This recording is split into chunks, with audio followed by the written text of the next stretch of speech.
Well, well, well. Thanks to those joining me live and to those that'll be joining me, G Funk, Stormy B Man,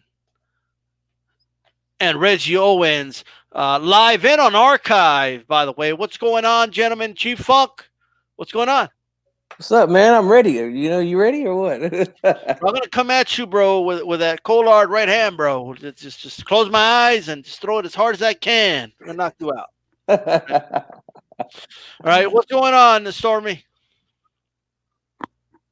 Hey man, what's going on? Thanks for having me, man. Glad to have you here, and of course, Reggie Owens. How's it going, bro? Always good. Never, no bad days. Always good.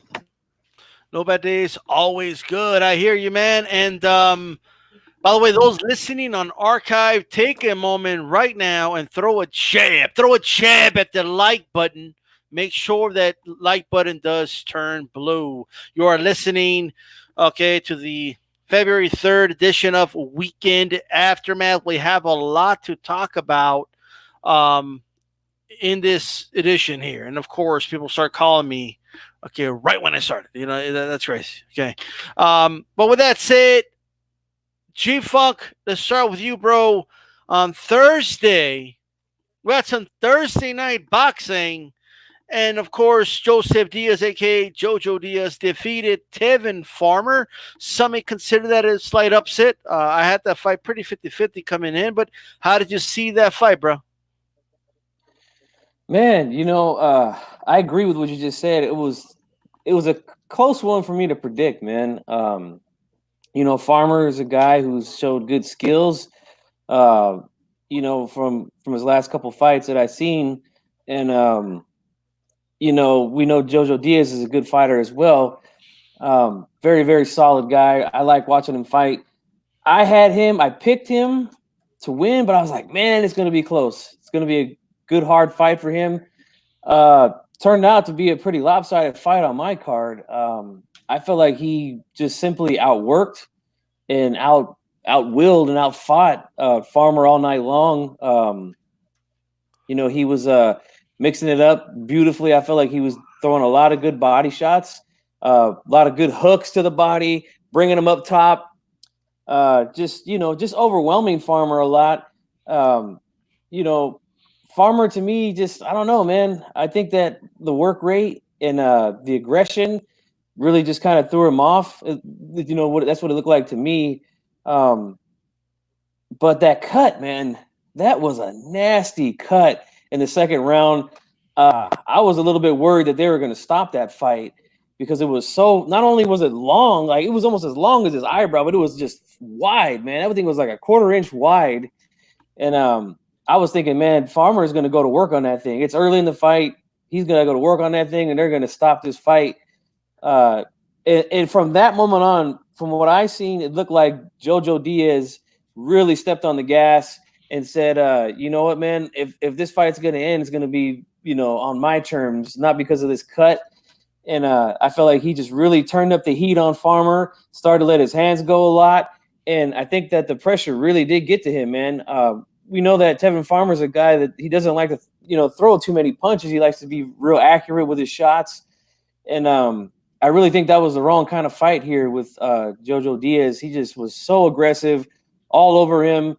And, I thought he won the fight pretty clearly, man. And, I think they were talking about a rematch possibly. I don't know if that will happen.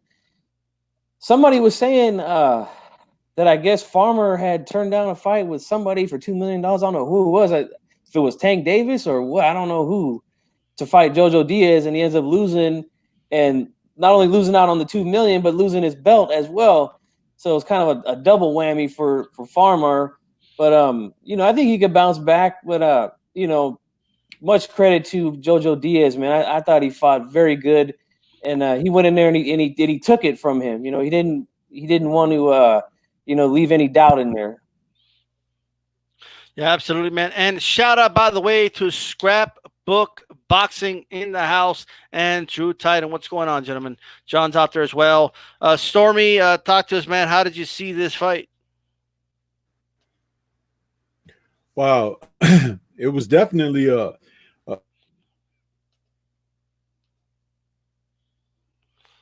how it went as opposed to how we may have felt going in. I thought that, like you said, being a 50-50 fight, I thought that we would see a greater effort of boxing by Farmer, but apparently there was something wrong with him. They haven't told us, and they're probably not going to tell us what was going on with him. We know that he has this thing with this eye affliction, but I don't know what that's called. I'm sure there's a medical term for it. But to me, it seemed like on this particular night, it probably affected him more than any other time I've seen him that I've watched him. I haven't watched him his entire career, so I wouldn't know beyond the few handful of fights that I've seen. So I believe that affected his performance. And then also maybe his conditioning wasn't all there. But that's not a slight or anything, because JoJo won this fight. He showed a lot of heart. He showed a great deal of he had motivation. He had an opportunity at a couple of other title shots, and even before this fight, in the dressing room or whatever, he has stated he was going to try to, make things right this time around, third time being a charm, so to speak, and whatnot. And what was really cool, kudos to his cornermen and cutmen who were able to stop that cut from bleeding. And he was able to go to work. The cut became a non-factor during the middle rounds of the fight and as he going into the finish line. And possibly whatever they were using to coagulate the blood and things like that, get it stopped. But also, he wasn't getting hit with the eye and everything, which was really strange, because you would think that Farmer's people would be trying to tell him to target the eye or whatever. But it was a great performance by Diaz, a suspect performance by Farmer, and maybe just he's fought a lot in the past year and a half. Maybe he's in need of a tremendous break away from the sport because of how much time he may have spent in gyms. He's fought a lot, defended the title a lot, but the quality of fighters that he's been fighting were not enough to really help him sustain an edge. And this was like a step up, and he did not perform up to what would be required to either retain his title or even to at least give somebody a closer look at him going beyond this fight. There's a lot of questions on the board for him, and there's a lot of excitement, for Diaz, because now he's got the belt. He may be that kind of guy that once he has that title, he can turn into something different. Hopefully that's a positive thing and not something negative. But I enjoyed the fight. I enjoyed his performance. I enjoyed the way he showed his moxie and went out there, went about his work. He didn't worry about the other guy. He just took care of business. And at the end of the day, that's what you're in there to do. And I take my hat off to him. Great performance. And I'm glad he finally got that title. Absolutely, man. Well said. And look at this cut. Reggie, I want you to take a look at and tell me, what were you thinking when you saw this cut on TV? I felt most of us were thinking he's going to try and win these 4 rounds and then it's a wrap. I mean, what do you think, Reggie? What were you thinking when you saw this, and what you think of the fight, man? Look at that cut. Man, I'm glad you posted the photo of this cut, because when I seen it, I thought it was definitely about to get stopped. And it just showed the heart of JoJo Diaz. When that doctor went to look at it, I said, there's no way it's about to continue to go on. And he told that doctor, he's like, no, I want to fight. And he got back out there, and the true heart and test of this dude was displayed with this cut. He never did what so many fighters do, and they go rubbing at these cuts, trying to wipe away the blood. He never touched at it once. He continued to fight on. He didn't want to give it to his opponent that it was bothering him. He just fought through it. And that's the true heart of this dude. And what I like from JoJo Diaz, I think my first time really sitting there watching JoJo Diaz was when he fought Gary Russell. And in that fight, I thought he could have possibly pulled that off, or it should have been a draw. He gave Gary Russell a very, very tight fight. That fight really swung towards the middle. So I was like, this dude has heart.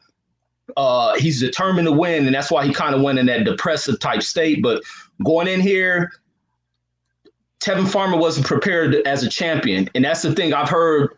I heard one of the OGs, I don't know if it was Stormy, or I'm thinking it was Blood Boxing, that was speaking about how a lot of these dudes are just people walking around with the titles. They're not true champions, and that was the thing with Tevin Farmer, him not being tested against comparable opposition, and it didn't prepare him going in against a JoJo Diaz type. And that's exactly where he failed in his fight, along with something else going on with him. But he just couldn't compete at this level with this type of hungry dog in the JoJo Diaz. Tevin Farmer isn't powerful enough to keep JoJo up off of him. And to see a guy with an eye like that to not back up off of you, to not act scared, to go up on the inside, to go inside the clinch. Now, it was almost like that cut wasn't even there. And that's how he fought this fight. And it just showed who wanted it more. Tevin just holding on to a title, not being a true champion. It ended up backfiring on him. But, man, all in all, salute to JoJo Diaz. But he really showed the thing that stuck out for me in the fight is the way he fought with this cut. And just by never wiping at that eye, never cowering away from being on the inside, it just showed who he is, man. And hopefully he continue on. He don't let Oscar do a bunch of whole stuff and keep him away from big fights. Right. He probably should go in there and see if he can get that Tank fight, get that money. I would like to see that fight. That was me, by the way, Jez. What was that? Okay, right on. I'm sorry. I was saying that was me that said that, Reggie. Not blood. Gotcha. Speaking of blood, look at that blood on this dude's face, bro.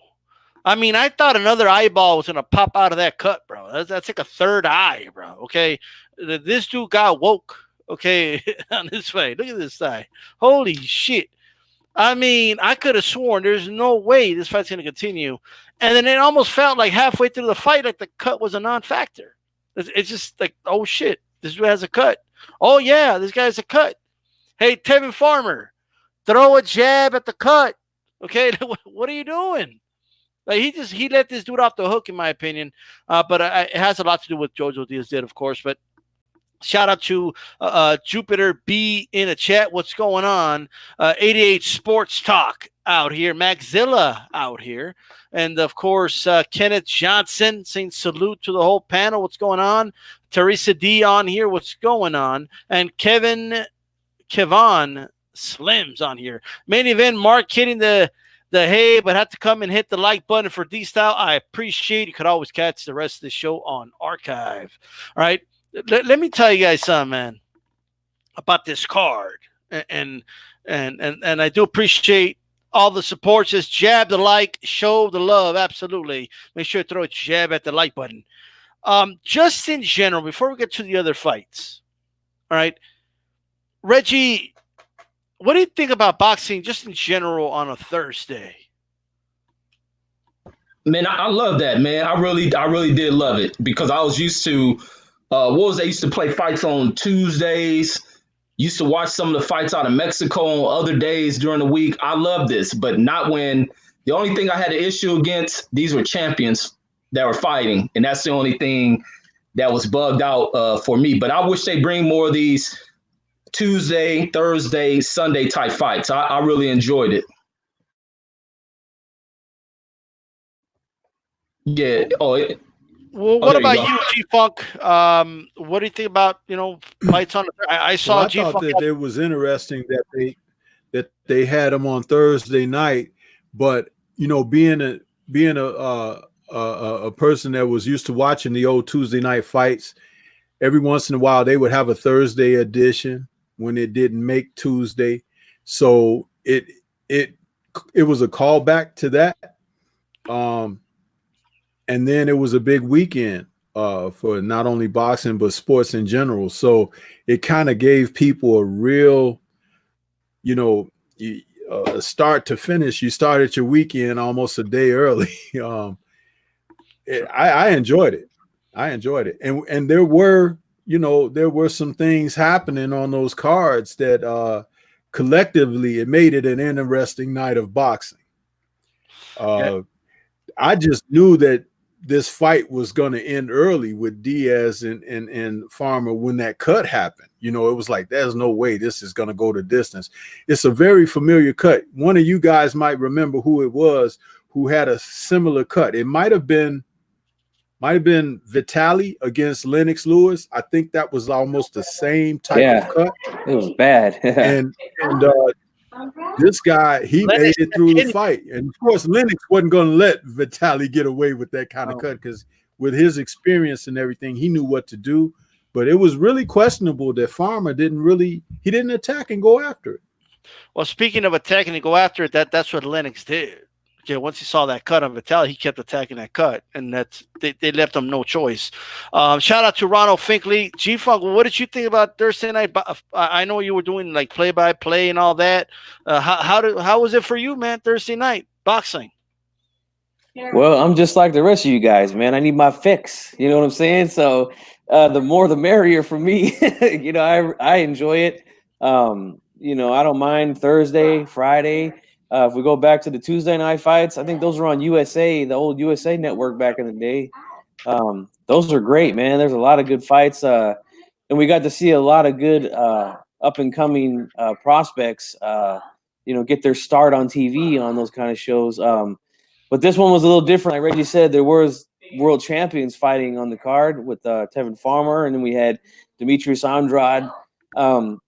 But, I enjoyed it. I think it kind of went well with the whole big weekend over there in Miami. They had the Super Bowl there. So, hey, why not have some fights? I just wish that, they would have given some of these Cuban fighters a chance to get on a card like this, like a Rigo or Lara, somebody like that, or even Ugas get down there because of the big Cuban community down there in Miami could get these guys, some good exposure. But, it is what it is, man. But I enjoy it, man. Anytime there's boxing on, I'm there, man. I'm watching it. Look, man, I don't mind the fact that there was look, I'm a boxing fan. I'll take it any day. You know what I mean? If they have boxing on Christmas Day and it's a good fight, right? Hold on, family. I'm gonna watch this fight. Okay, that's the way I am. Okay, I've skipped quinceañeras and weddings to watch boxing fights. Okay, I know it's a terrible sickness. It is what it is. But I didn't know that this fight was on a Thursday though. I had no clue. When G-Funk, you texted me that day, like, are you gonna do a play-by-play for the fight? I was like, nah, I'm not. But I didn't like. I guess I missed it, but I didn't know it was on Thursday. That is crazy, bro. The only time I think about boxing on Thursday is Boxing Conversations with Reggie Owens here on D-Style Boxing Live, by the way. You guys can catch that 10 p.m. Eastern time every Thursday. But with that said, that's the only time I think about boxing on Thursdays. But I don't mind it at all. If any, I'll be honest with you, I miss Friday night fights. Okay. But that's me.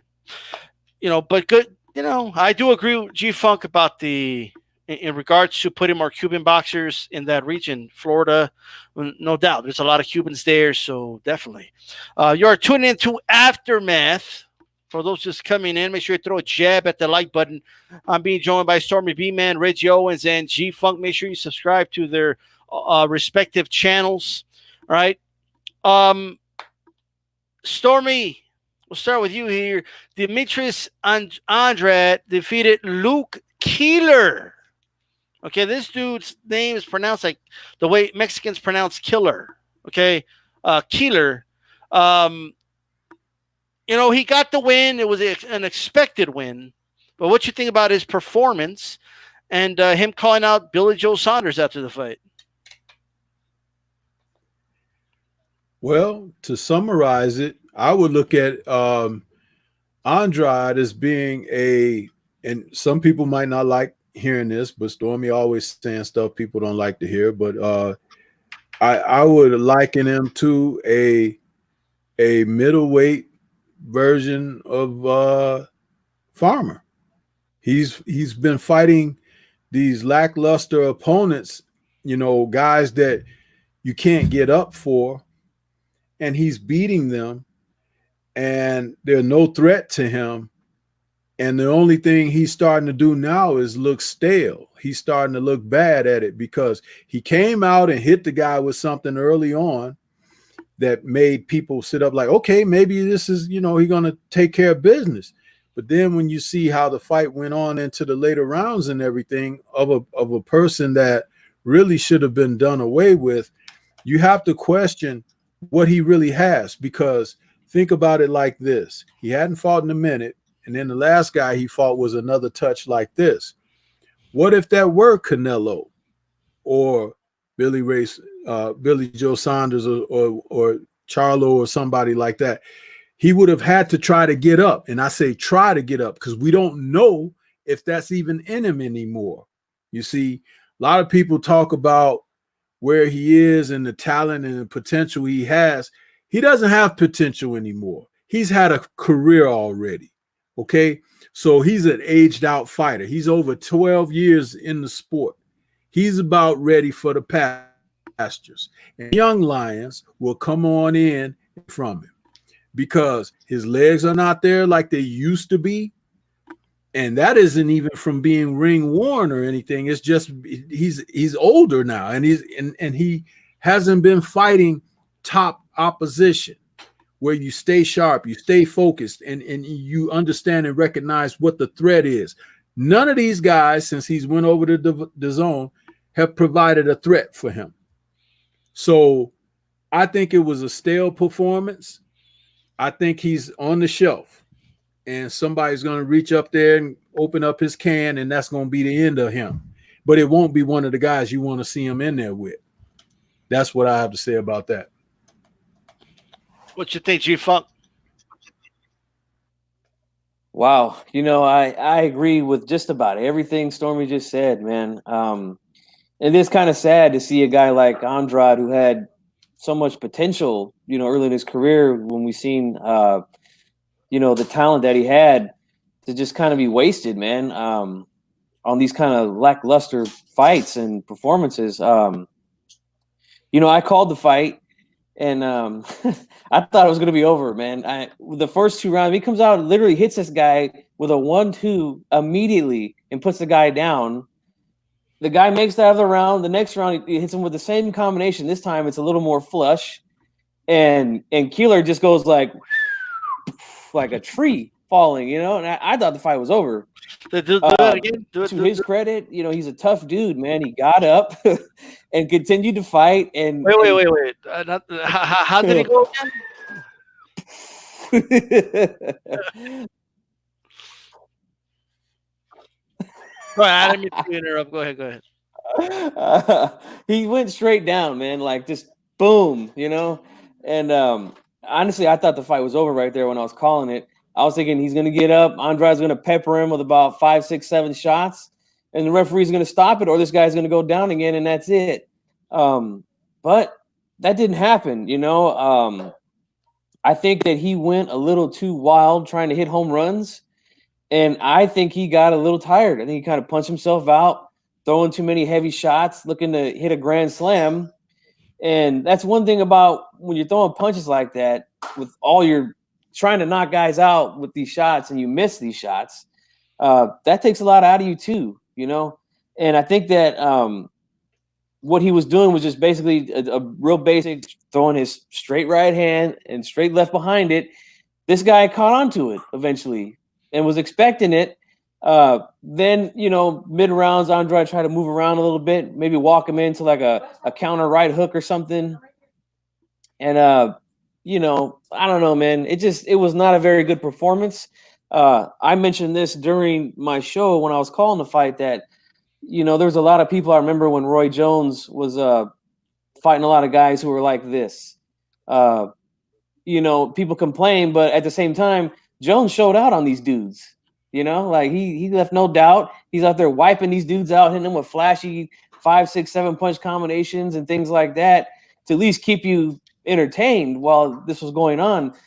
This was just completely boring to me. I started getting tired when I was calling the fight. I started yawning. I mean, it was just not a very good performance. And I agree with Stormy. I mean, what if this was Canelo he was in there with? What if this was Charlo? You know, I don't think Triple G can beat him right now at this point in Triple G's career.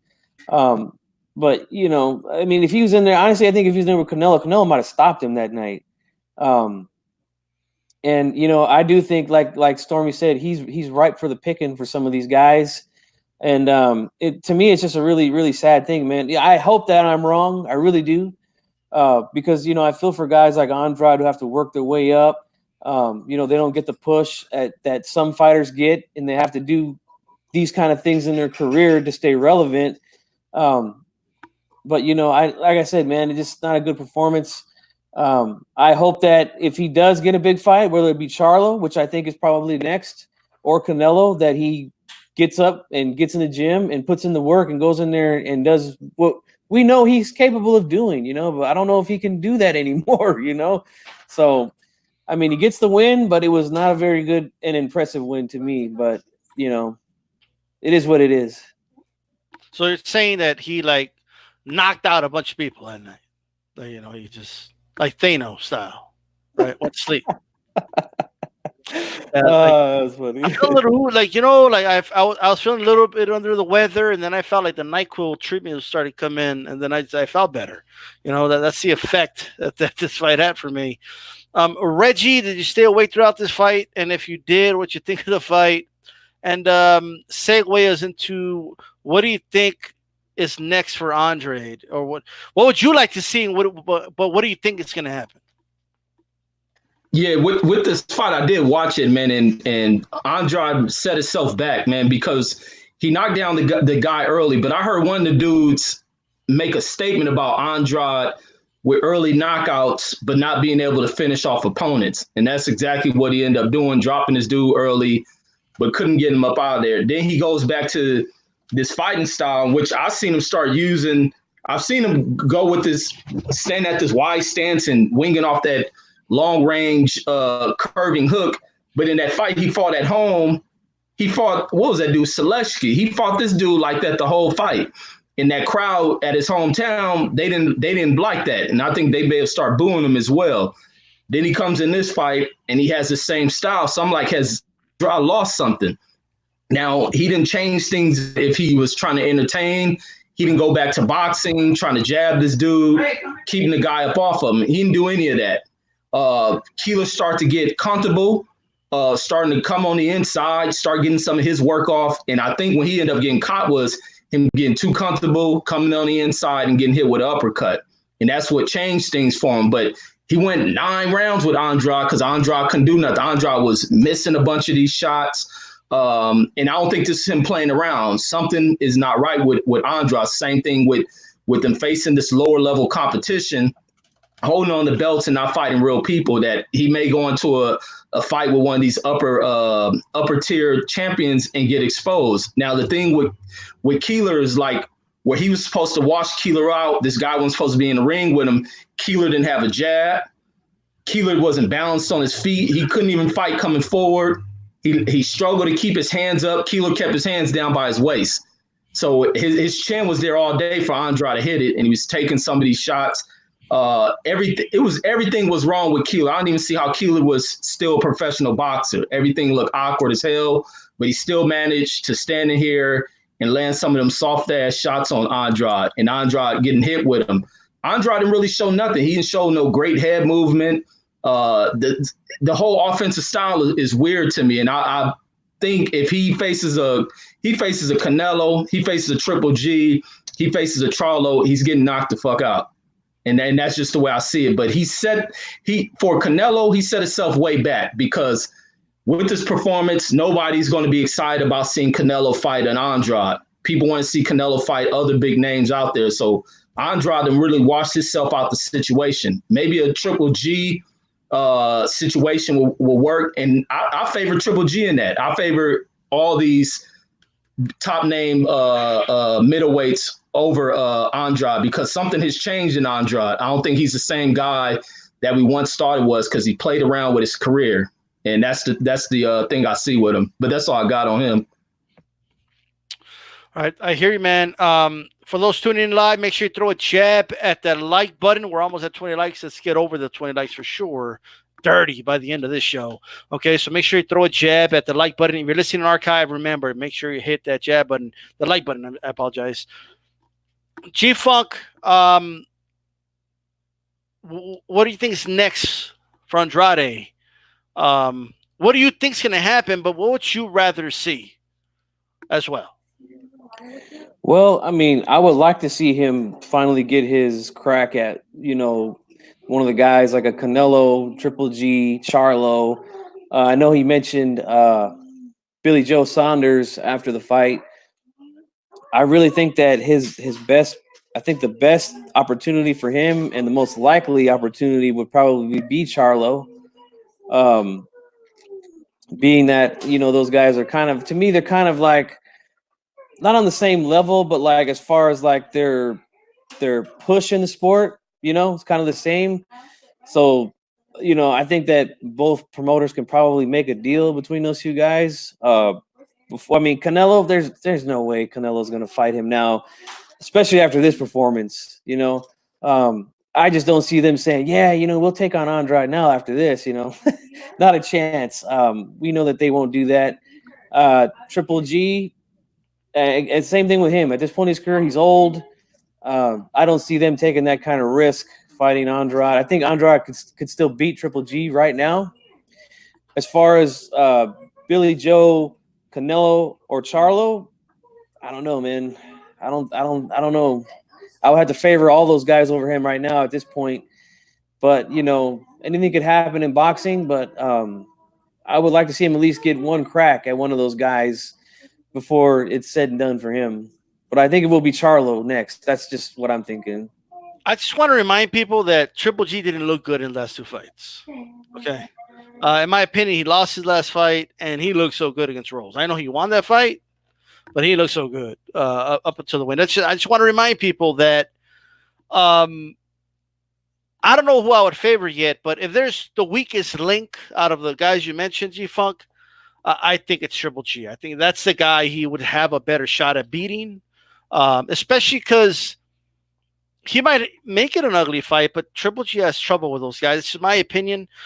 Stormy, what do you think is next what do you think is going to happen with Andrade, whether we like it or not? What do you think is going to happen? But and also, on the flip side, what would you rather see? If you had control of the situation, what would you rather see happen with Andrade? What I think is going to happen is that we'll get more of the same, because just like G Funky said, and Reggie was saying and alluding to, this guy with so much of his career behind him now and not much left in front, it's basically cashing out, securing paydays and things like that with minimum threat.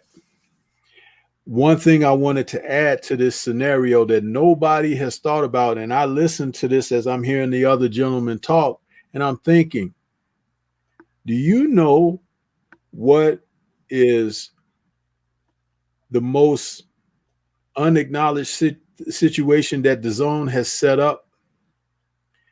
They've created an avenue for fighters who are just off the edge of being, real champions, guys that can put it, and they've given them a place to go and make money. It's almost like they've turned them into these American fighters. They've turned them into UK fighters.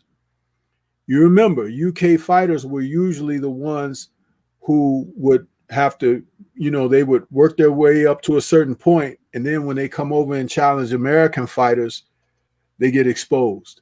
That, there's just something that wasn't there, with a lot of the type fighters. Like you could take the Nigel Benns and Chris Eubanks and those guys, Steve Collins, they were great over there, and they were great fighting in other parts of the world, in Europe and stuff like that. But they wouldn't come to the U.S. and fight the Roy Jones and the James Tonys and guys like that. So they remained big fish in small ponds. DAZN has managed to flip this scenario and taken some of this talent that may have been questionable at the top of the division, even here, and giving them an out.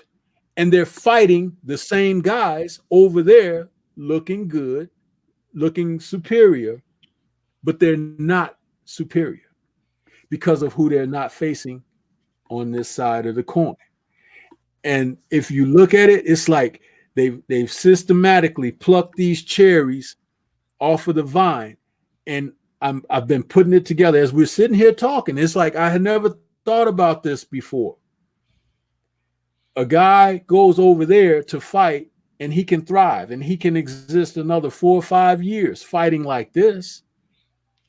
But if he's fighting over here and he's got to take on upstarts like the younger Charlo and things like that, those smaller Charlo, I should say, and things like that, it's like, hey, wait a minute, that's too much of a threat.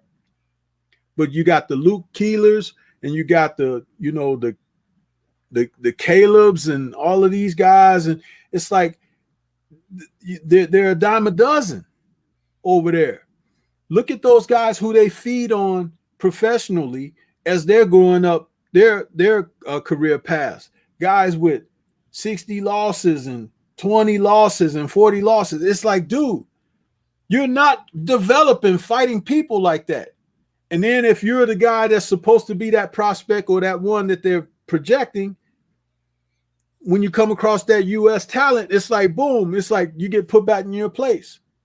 So I'm seeing that. Now, what I would like to see for him is for him to just go ahead and fight somebody. Okay? Now, there's a host of names that you've added, but even as you mentioned Triple G, the Triple G is a 50-50 fight only because Triple G is older now. What is he going on? 38, 37, 38? Sounds about right. You know, he's on the downside of he's exiting his prime. He's exited his prime, actually. And he's still a veteran enough fighter to catch somebody like him, meaning Andrade, who's untested. And he could win against Andrade because he's untested. Triple G is tested, regardless if he hasn't fought certain people that you would like to have seen him fight. He has been tested. And the thing about it is, Andrade, who has never, and then this thing with his legs, they're not steady. It could be a war between him, but even in that, Triple G has been in tough fights. When has Andrade been in a tough fight? I would not trust him. To use a phrase that Kurt Sugar says, I would not trust him in a big fight because as soon as he feels the heat, he might crack.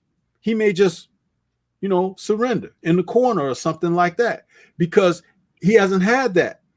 And don't forget, a veteran like Triple G, he's smart enough to know if he were in a fight with Andrade and that did exist, he could sniff that out. He could sniff that out and expose him. Remember, this guy that he fought Thursday night, the guy got up and kept fighting. And did Andrade take it to another level? Fuck no, he didn't. He fought the same way throughout the fight. And then finally, the guy of lesser class, he checked out. But would a guy like Triple G do that? I don't think he would. And if he could smell the fact that this guy has never been to this big a stage or dance before, I can expose that. Billy Joe Saunders will do the same thing because he has a sense of wanting to step up and test his wares against someone if they give him the opportunity. But is Andrade going to give him that opportunity? I don't think he would. So what may end up happening eventually, you might end up seeing Danny Jacobs and Demetrius Andrade. Okay. I mean, that's man. I think Jacobs takes that fight, but I think Jacobs beats him. I don't know what you guys think about that. I think he wins that fight right now, anyway, from what I've seen lately. But it's a fight, though. Sacramento, Sacramento. What about Sacramento? Have you heard The Rock sing the Sacramento song, G-Funk? No. Sacramento, here I go. Yeah, you haven't heard him sing that song? No, I haven't. All right, but he throws a dig at your team, but it's all right. Oh yeah, I think I know what you're talking about now. I think I remember that. Yeah. But it's something I want to bring up with Reggie, but I'm going to leave that aside for now. Okay, just for now. G-Funk, what do you what are your thoughts on Andre? Well, where should you go from here?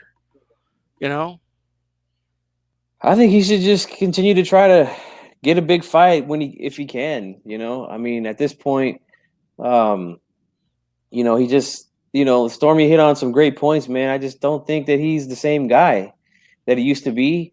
And being in there with the kind of opposition he's been in there with the last couple of years hasn't helped one bit. I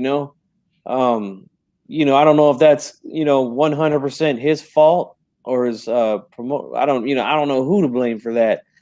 But I mean, I don't know. I can't remember the last real strong opponent he's been in there with.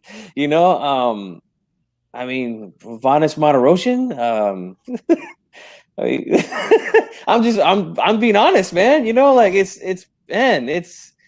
It's crazy to think about it, but like, who's he really been in there with? And I don't think it's 100% his fault that it's happening, but I've been trying for a long time to get him to get in there with somebody. I've been saying, on multiple videos, I want to see him fight this guy or that guy, but it just doesn't work out for some reason. I don't know if the move to the zone was the right move for him or what, but I know that there's been.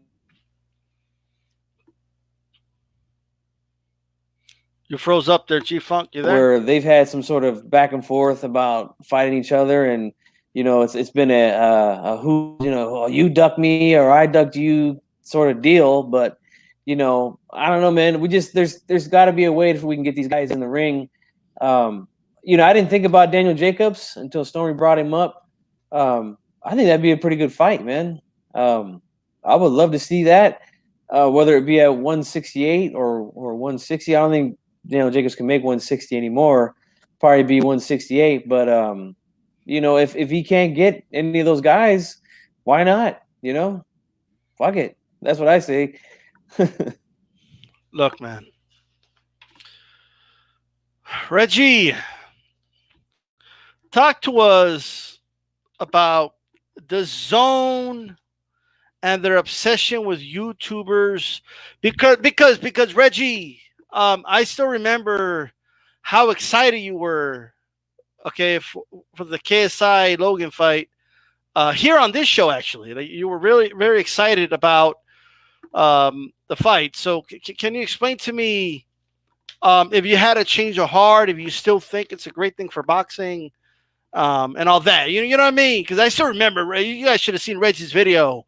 I mean, Reggie was like, "Oh yeah, guys, this is what I'm talking about." He said, "This is what I'm talking about right here. These guys put it all on the line, not like these feminine whole ass boxers that don't want to fight nobody." And you know what I mean? So now that the zone has taken Reggie's advice and have continued, all right, tell us, Reggie, what's going on here, man?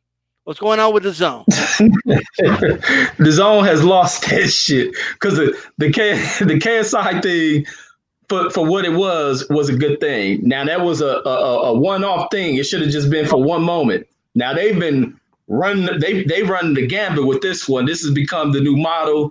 They didn't become addicted to it, and that's the problem. They've become addicted to YouTube stars, and they already pushing it. They already got it set up for the next big YouTube main event. And I'm pretty sure they're going to have Canelo on the undercard.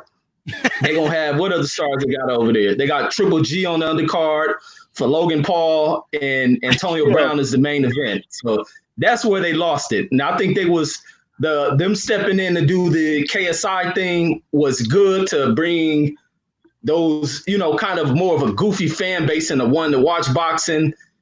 And just leave it alone at that, or at least put them towards the opening of these events and let the champions fight on the main side of it. But man, Eddie and them then got doped up by this YouTube stuff them damn selves, and it's becoming a problem now because they're going a little bit too overboard with it. This last fight, and it could have been on the back, but the one thing, this last fight was better than Andrade's fight, but it still should have been behind Tevin Farmer and Jojo Diaz. But now they already kicking up dust for Antonio Brown and them. They've been kicking up dust. They giving promotion, putting cameras on it. So I thought the KSI thing was good, but I didn't think Eddie Hearn and them will go overboard with it. And it's almost I knew Eddie was stupid as hell when he thinks that Chavez Jr. is a good business signing. So that's where he goes overboard with shit. But yeah, you know what I thought happened? What's that? Go with it. They were like, this is a one-off, and they said, you know what, let's go on YouTube and see what the YouTubers are saying. You know what I mean? And they played your video, Reggie, about, this is what I'm talking about right here. This fight lived up to all the hype. I mean, you put that fight up, okay? And I think that the Reggie Owens, now they're putting all these other crap fights, okay, because that's what they are. Crap fights, okay? I don't care how boring a professional boxing fight is. At least the dudes are skilled. You know what I mean? If I want to see just two average dudes with no skill throwing punches at each other, right? I wouldn't do aftermath. I would just say, you know what, guys, show's canceled. I'm going to go to the bar, okay? And let's see, Farmer said there's going to be bottles involved, like this, cack, and all that stuff. If I want to see that shit, okay? I don't know, like it's bad it hurts my eyes to see unskilled people fight. Okay, it hurts my eyes. I don't want to see it. Okay, Reggie, you gotta ask for your cut, bro. Ask for your cut. Hey, wait. Hey, D-Style, wait till they line Chavez Jr. up for one of the YouTubers. Then let's hear what you got to say. Chavez Jr. knocks those dudes out. Chavez Jr. Of course he would. But don't think that Eddie ain't thinking about this. I'm telling you. Would he make weight though? Chavez back. Oh my God, he knocked out KSI, a heavyweight. That's what I'm talking about. No weight class for this one. No weight class. Just whatever Chavez comes in at, he comes in at. Chavez Jr. can train in his living room, hitting the mitts in his living room. No trainer. Okay, he could drink that in his underwear, in his pink underwear, the whole nine, bro. He will go out and knock out KSI, Logan Paul, because these dudes don't got no skill. Okay, but that's what I'm talking about. Shout out to Best Fight, the best boxing. I appreciate the support. What's good, family? Absolutely. Some faces do come on this channel and be like you ugly. What do you call him? Like a gremlin or something. Dude, not even showing his face. Okay. Bunch of faceless dudes calling people ugly. Are you dumb? All right. I'm just saying. Best Fight the Best says that fight goes the distance, D-Style. Well, maybe if he got high or something. Maybe if Chavez Jr. gets high. Okay, the fight goes a distance. Like I was gonna knock out KSI, but then I got high. You know what I mean? He gonna be high as a kite for that one. This Junior. Anyway, then I got high. Anyway, he's gonna be playing with his nose all night. Hey, 6 months from now, you might look back on today and say, "Damn, Stormy was on to something." That damn Eddie Hearn, man. Don't be surprised if he does something like that, and he's gonna sell it as a boxing event. Dude, the only shot KSI has, or Logan Paul, whatever, is because we know Chavez is not gonna beat the scale. No matter what. Okay, like you said, like he's gonna get disqualified at the scale, bro. Okay, like fights off, Chavez couldn't beat the fucking scale. Just saying. They let him quit against Danny, and he was in the fight. It was like, hey, this is a spectacle. It's no longer boxing with the zone and what Ed Hearn is doing. You can see the foolishness, man. It's a circus act. That's what it is. He's got the fighters, the real boxers, fighting as undercards for these guys. Cal Brooks gonna make his comeback. I don't know. Cal Brooks not with him anymore. Thank God. Okay, he'll put Cal Brook on the undercard of like freaking Logan Paul, bro. Okay, but dude, like, I don't understand. Like if Chavez Jr. lands that right hand that he landed on Jacobs on Logan Paul, good night, bro. Okay, it's night. It's good night. Like boom, it's over, right? But Chavez Jr. will definitely try to get that fight, you know. And you know what DAZN's going to say after he knocks out Logan Paul, okay, or KSI or whoever? Chavez Jr. is back. Look at this, everybody! What a win! Yep. He made it to the ring. I'm going to be like this. Okay, dude's going to be high, drunk, on coke, everything, bro. You know what's going to be in his corner? The whores are going to rob him at the freaking hotel that night. That's going to be his corner. Okay, so that's all I got to say about Chavez. All right. You remember the episode of Martin? You remember that episode of Martin where Martin called out Tommy Hearns and they set up a fight? That's the shit Eddie Hearn gonna do. He gonna watch an episode of Martin and he gonna put on the Chavez fight versus KSI. I don't remember that, but I remember. Hey, wait a minute. This the plot point that you didn't think about. Yeah. He puts that on as a main event, right? Chavez is out there. He hurts Paul, but he doesn't knock him out yet, right? And then the bell rings or whatever. They go back to the corner. They come back in the next round. Chavez don't want to come out. He's done. He quit. Oh, man. And Paul wins. Bro, yeah, that'd be hilarious, man. Hey, I tell you what, Chavez is going to be so coked up. He can fight both KSI and Logan the same night. Look, man, Logan... Callum, KSI, Paul will fight Chavez on Cinco de Mayo, and he might quit after 4 rounds, bro. Yeah. You know, let me tell you something. Chavez will be dominating, then he'll just quit. Like, why are you quitting? I just don't feel like going out right now. They were dirty fighters. Come on, bro. But they don't last around with Chavez. Like, I don't even like Chavez, but they don't even last around. All right. As garbage Chavez Jr. is, he'll slap KSI. He will, bro. Okay. You know who I wish they put on the undercard? If Eddie Hearn had the balls. Look, I don't even like the dude, but dude, I would love this.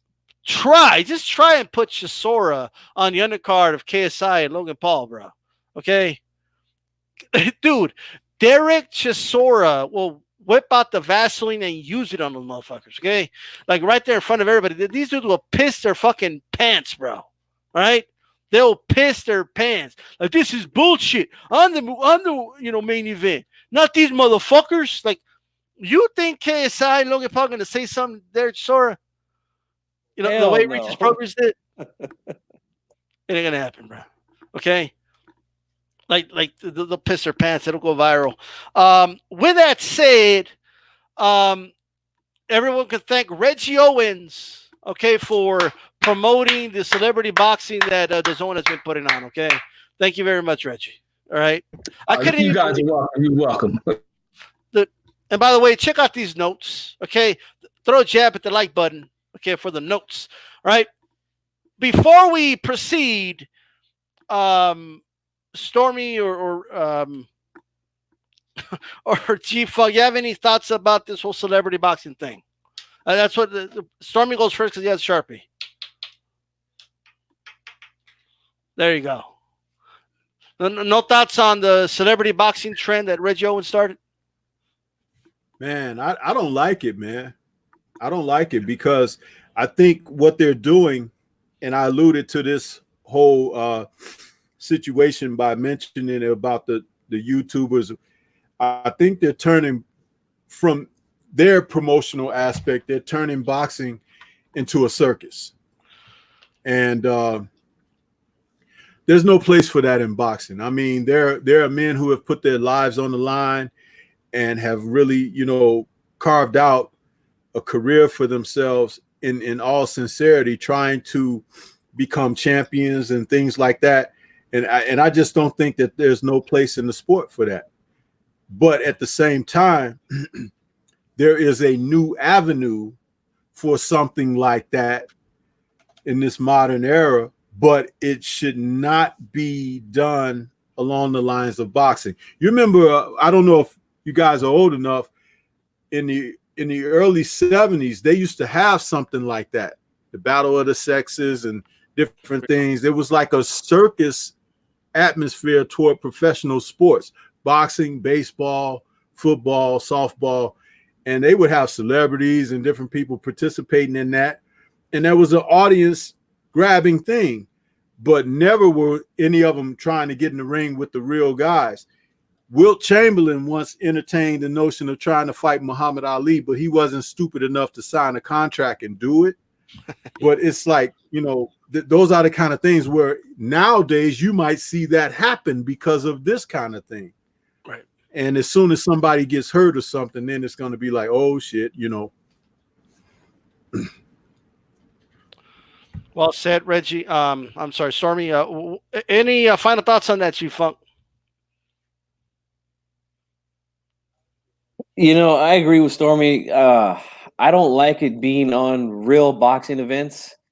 Yeah. I think it should be, if they're going to do it, they should do it.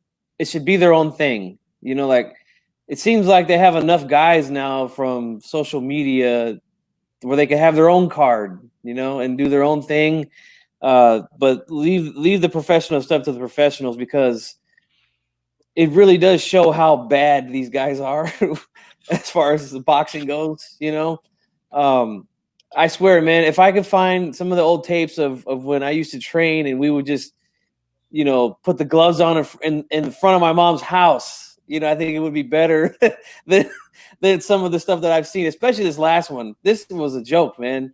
I mean, this dude, what's his name? Gibb, dude literally runs right in and just every time he got hit with something, he went down. You know, I mean, it was not entertaining. It was not funny. It was just bad, you know. And I mean, yeah, the zone. I mean, I don't know. Honestly, I don't know what they're doing, putting these fights on with professional fights. It's a world of difference. Literally a world of difference when you see them. I think that. I mean, I understand that there's money involved there, so just put it on a separate card. You know, make it a social media fight night or whatever you want to call it. You know, the battle of the. They used to call it celebrity boxing. Like, yeah, you know, like, yeah. like I'm just saying, you know what I mean? I want to go over some of these super chats really quick by BFTB. Chavez will be beating the brakes off KSI, Giblets dude, then run out of Perrier water on his corner and quit, bro. Like, where's my Voss water? Like we don't got any, bro. Okay, tap water. They try to poison me. They tried to poison me in the ring with tap water. They made me drink out of the manguera. Bro, come on. Chad will drop Logan Paul KSI 4 times and quit when the makeup comes off. Oh my god. Chavez will be beating the brakes off KSI, Giblets dude, then run out of. Oh, I read that one. Man, bro, this is crazy. Okay, and of course KSI, same thing, man. Look. Thank you very much for the support there, BFTB. If you're not subscribed to BFTB Boxing, make sure you do so. And for those listening archive, remember to throw a jab at the like button. You are tuning into Aftermath, February 3rd. I'm being joined by Stormy B-Man, Reggie Owens, and G-Funk. All right, make sure you subscribe to all their respective channels. Shout out to Jupiter B. He is in the chat. Bruce says these YouTube fights are making the sport look bad. Absolutely. And of course, you better be dropping a super chat as well. Salute the Zone, real life celebrity death match. I mean, that's basically what we're looking at, only without the actual death. You know what I mean? If they died, we wouldn't have to be dealing with them. Okay. If they put them in with a real fighter, they might die. Exactly. Okay. Keep these guys away from real professional fighters because, dude, when you fight a real professional fighter, you're going to get hurt. Okay. Right? Because just ask, okay, Guajardo, what happens, okay, when you go in there just swinging wildly. Let's jump over to Fox Sports, the PBC card, starting with an undercard fight here. Guajardo was being pumped up as one of the top prospects in the world. Look, man, I did a prospect watch on this kid. The name sounded familiar, and I looked back, and I remember I gave him a 10% shot, which is real low, of becoming a world champion. You know what I mean? Because I just didn't. That's basically the default low as I can go. A lot of defensive deficiencies, a lot of, and you saw it.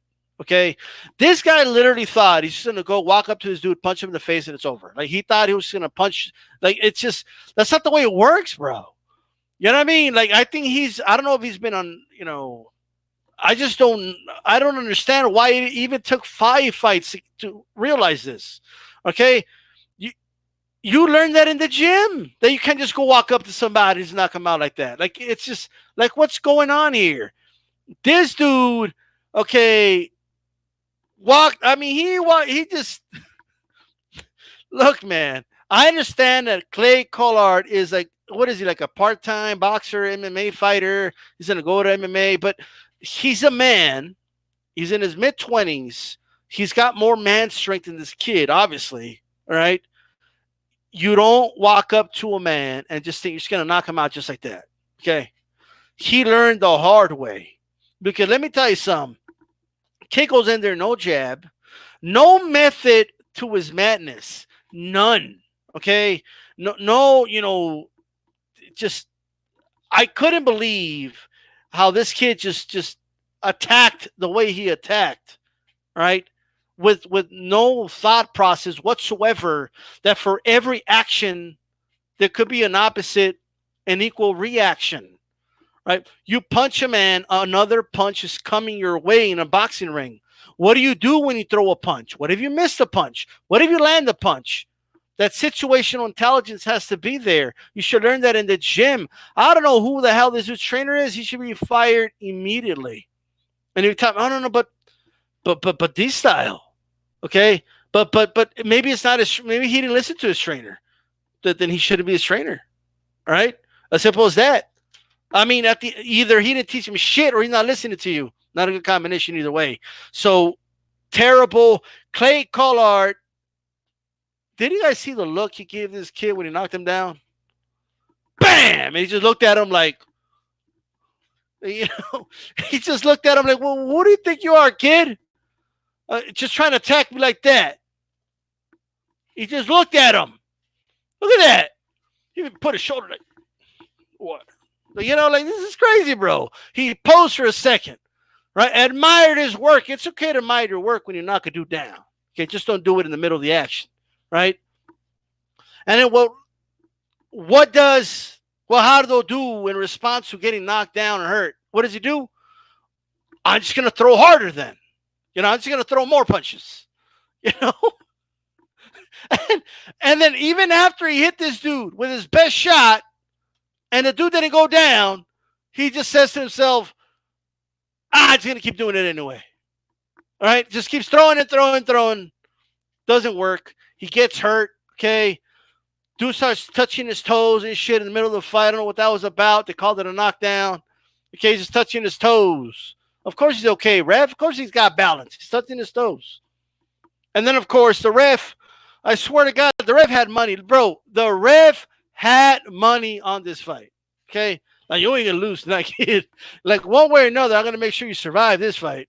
Okay? I bet, okay, $20 that I was going to donate to D-Style Boxing, okay, on the super chat. I bet that fight here, you're going to win, okay?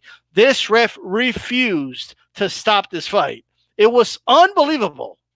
It's not like this is like a champion that's shown he's tough and has gone 12 rounds, and this is a prospect. It's a kid. All right?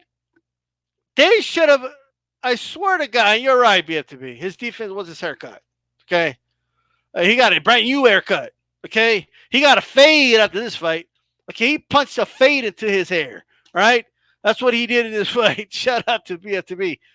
Jupiter B says he let the emotions get the best of me. He believed his own hype and didn't adjust.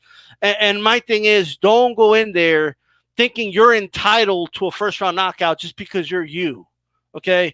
Well, everybody's like Steve Kim wrote that I'm a hot prospect, so therefore I could just go in and just punch this guy and knock him out. That's not going to happen. It doesn't work that way. Is it too much to ask to start the fight off with a jab? Is that too much to ask? Throw your jab, right? The jab was over there in Hawaii with the WBC making up some new rules and shit. That's what the jab was. Where'd the jab go? It was in Hawaii, getting a tan. Okay? His jab is in Hawaii with the WBC voting on new rules and shit. That's going to come out soon, right? That's where his jab was. Stormy B, man, talk to me about this prospect and how everyone around him, honestly, just failed him, and now he failed himself. Wow, man. It's like, this kid came out. It kind of reminded me of this this fighter from a few years ago. You guys seen the clip, the guy who was dancing his way to the ring and everything, and he got in the ring and he was dancing and celebrating himself or whatever, and the guy he was fighting knocked him out as soon as the fight started. It kind of reminded me of something like that, simply because he came in, there was an arrogance about him that you could see right off the bat, even when they were in this corner and they were announcing him and everything, and he was really feeling himself, and he was like throwing these punches, the old Hector Camacho, do the body shoe shine, and I was saying to myself, I've never seen this kid before. I was like, but he don't look to be taking the fight too serious, and the other guy across the ring, I was looking at him like, somebody mentioned like he's like a school teacher or something. I was like, that's what he kind of looked like, right? But immediately, right off the bat, once they started exchanging and everything, I was like, well, this kid is like, 18, 19 years old, and he doesn't have the strength that the older opponent has. He has man strength, and this is a kid. It reminded me like a bigger brother son and his little brother. It was just one of those type of situations. But even worse still is like, if there was a projection for him to possibly be someone, where was all of that in this fight? Because it was no sign of that whatsoever. If he had any type of an amateur career, he probably have performed better in amateur fights than he did in this. And he had a couple of, what was it, 4? It was his 5th fight or whatever. So where was all of the teaching? Where was any of that? And it reminded me, like we spoke off air, and I was saying it's like in the street situation when your boys juice you up to go after somebody who you don't realize got hands, and then they lay hands on you, and now you look bewildered and want to rethink life. That's what this was. And hopefully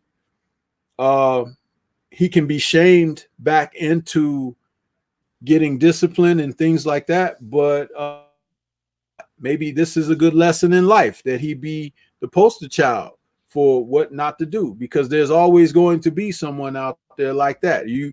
Someone that you can learn from by not having to go through it yourself. You look at that guy and say, okay, I see that. I ain't doing that. You know what I mean? And go the other way. Unfortunately, there are people out there who like to beat the path for those type of scenarios. So I just thought he looked very unprofessional. He looked like he wasn't prepared for a real professional fight. I wonder who in the hell he fought before this night, because it's obvious that he could probably just blow on them and they tip over. So that's basically what I have to say about that. And I don't want to see him again anytime soon. I know some people out there regionally, support the guy and everything, but he need to go back to school. And I ain't talking about in the gym. Hit the books. Look, man, why even bother going to boxing if all you're gonna do is just fuck it, like if that's all you're gonna do, like why even bother training? Why do road work? Why learn any of the just go out there and just throw? You know what I mean? Of course, if this dude just did a little bit of training, of course he was gonna beat you. You're gonna be throwing wild like that. He just didn't do anything. It's not like Kolar did anything crazy. He just threw a straight right hand, like bam, like there you go. You know what I mean? Like it's just this, this is crazy. I know dudes at the local gym here that would have beat that dude. Like I'm not even kidding. I don't know why some people hype this dude up, but he has a lot of work to do. Okay, nothing's impossible, but he's got a lot of work to do. Go back to the drawing board. Okay, for anybody always asking, amateurs, who cares about the amateurs? This is why the amateurs matter. Okay, this is why they matter. You got to go out there. You got to learn the craft. Boxing is a craft you have to learn. And you don't just learn it, by the way, just by watching boxing and then shadow boxing with yourself or whatever. You learn it actually sparring with people. Boxing is something that has always been tried and tested in the ring, whether training or fighting. That's all I got to say about that, man. Hold on. I know I gave my take, Stormy and Chief Funk. Go ahead. What you think, man? What you think about the prospect of the year? I'm just playing, but Guajardo going out there, bro, and what you think? I mean, I don't know. Like, what? Well, he laid an egg, that's for sure. And it's a classic case of just overlooking your opponent, man, and not being professional, not taking your opponent seriously. I mean, all the classic sayings you want to say, that's what it was. Just a horrible game plan. I mean, he's just out there, he's got his hands up and he's just throwing these hooks. That's all he's trying to throw, hooks, trying to knock this guy out. And the thing is this, man, when you go in there and you are willing to exchange with guys, then you better be willing to take what's going to come back, And he was not willing to take what was coming back, because this dude said, obviously he knew he was there to get paid and take the L. But he said, you know what? Hey, this guy's going to give me a chance. I'm going to let my hands go. I'm going to touch this kid. And when he touched him, he hurt him. And never, I don't think he ever recovered, although he did come back and get a knockdown after the toe touch knockdown that he suffered. And he hit him with one of those hooks that he was trying to hit him with all night long, and he finally caught him something, and he went down. But this guy gets up and continues to put a beating on him after that. And like you said, D-Style, all he had to do was just work behind a jab, and I think he probably gets Collard out of there in like 2 to 3 rounds. I mean, I am almost 100% sure that would have been the outcome. But you want to go out there and you want to show off. Like Stormy said, you seen the arrogance and the cockiness in the corner before the fight. And there's nothing wrong with being confident going into the ring. I mean, this is fighting. You're supposed to be confident. But when you're overconfident, over cocky, and then you don't train, you don't even have a game plan. You don't have a strategy to win the fight. And this is what happens, man.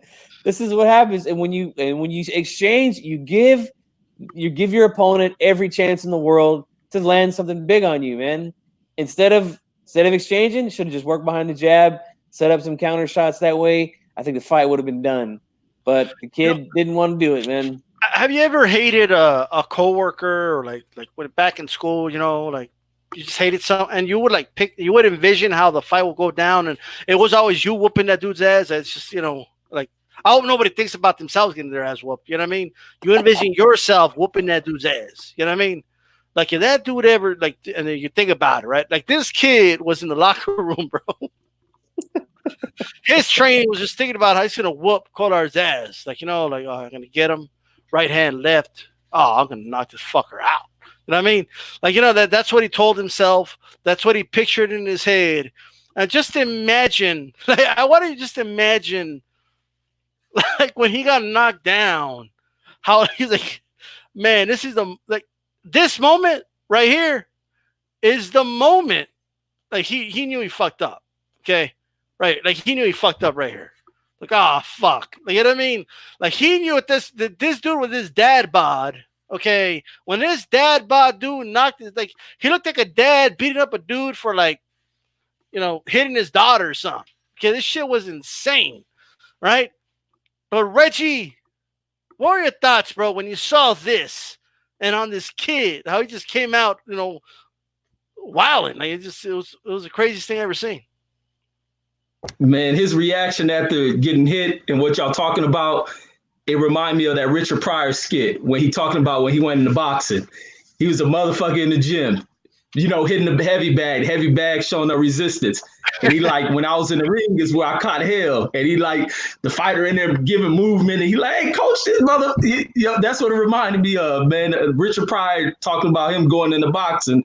And when this dude gets dropped, his reaction, and his way of trying to fight through it. He didn't know what to do. He gets dropped for the first time. He looks over at his corner, gets up. He's fighting tall, no defense behind him, and Clay just went to work on him. Clay mixing some beautiful shots, working down to the body. Will get this guy to drop his hands, come right back up to the top, hit him in the jaw. He bring his hands up top. Clay go right back to the bottom. The kid was confused. He know what the hell to do in there, and he reminded me of everything Richard Pryor talked about when he decided to try to take up boxing. And going in that second round, matter of fact, in the second round, he did some shit where he turned his back and started to walk away. And the ref like, wait, what the hell? Matter of fact, I think Clay turned around and thought the fight was over. And the ref like, get your ass back in there. And he went to beating on this kid. It was brutal, man. But this kid needs to put in some actual work, stop messing with the heavy bag, and start doing some sparring.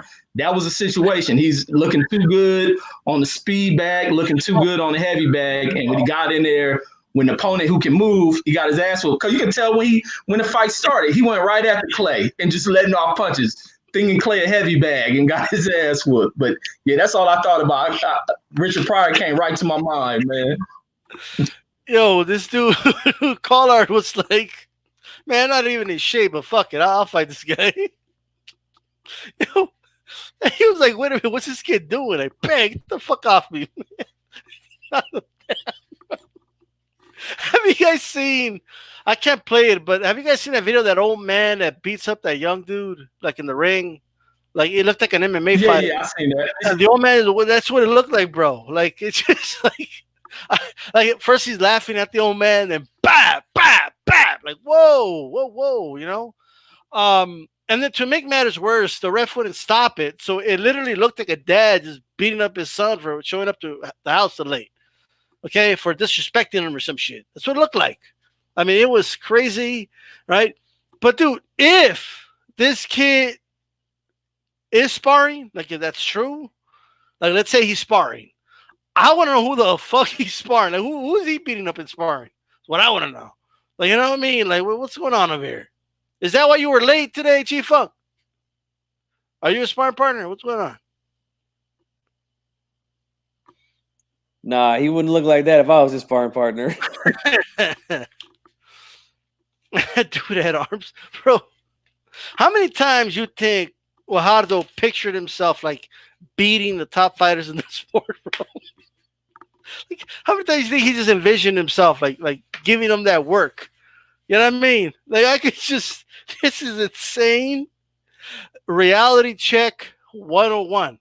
Okay, that whole like picture yourself doing it and then make it happen. That's all bullshit. Okay, all those inspirational speeches and the people, you know, those dudes that give inspirational speeches. Like, if you just believe in yourself, like picture yourself doing it, and you can make it happen. All that's a bunch of horseshit. Okay, like life is about situations. Things change in a matter of a second. You got to learn how to adapt. And you have to prepare. Okay, this dude probably listens to those bullshit inspirational speeches on YouTube all day, okay, and just pictured himself and you know, picture yourself going right and you'll go right, like, you know, it's all this other nonsense. Dude, watch Rocky. Hey, it worked for Rocky, okay, every time he, you know, I'm just saying.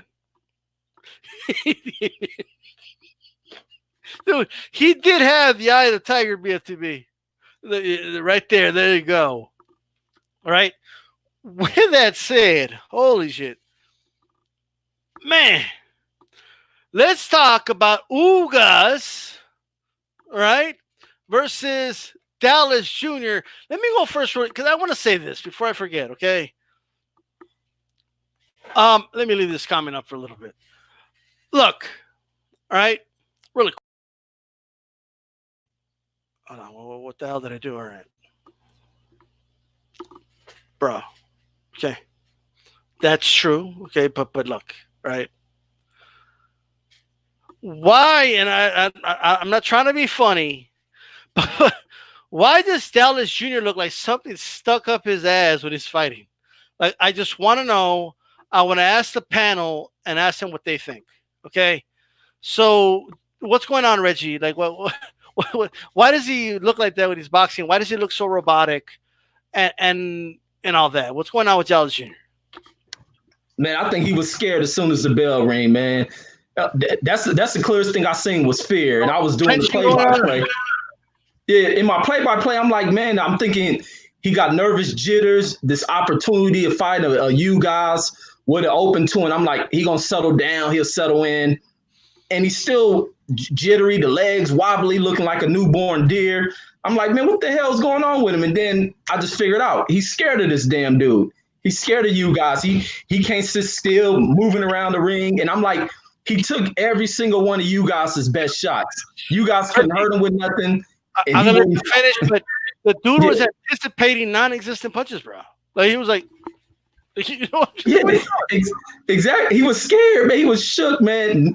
Legs on noodle status, and I'm like, and he doing like the planets. He moving around the ring like he in orbit. Like, man, what the?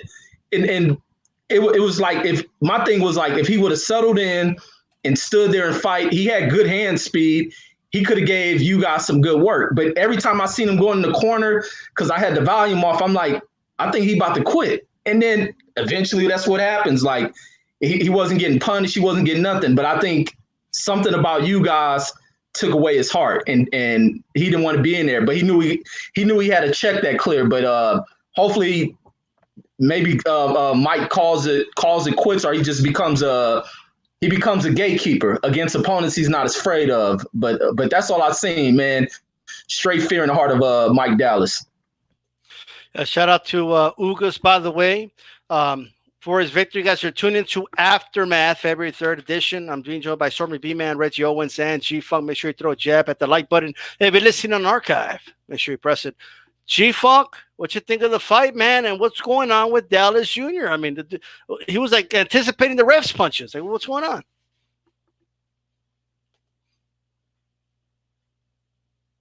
G-Funk, you there? Oh, yeah, my fault, man. I think it kind of cut out when you were talking there for a minute, but I didn't get a chance to see that fight, man. So I wish I could give you my thoughts on it, but from what it sounded like Dallas Jr. was out there with the jitters or something, man. It didn't sound like he was prepared to fight, or like Reggie said, he was scared, you know. But Ugas, I like Ugas, man, and I hope he gets a crack at one of those guys at 147. He already got his chance against Porter when he had the belt. A lot of people felt he won that fight, but hopefully he gets a good name out there next. But I would like to hear what else you guys have to say about it, because it sounds pretty funny. Yeah, I mean, let's just say that Dallas Jr. was not putting on a clinic. Okay, that's for sure. He needed to go to a clinic, it looked like. But what's up, Stormy? What you think of the fight, man?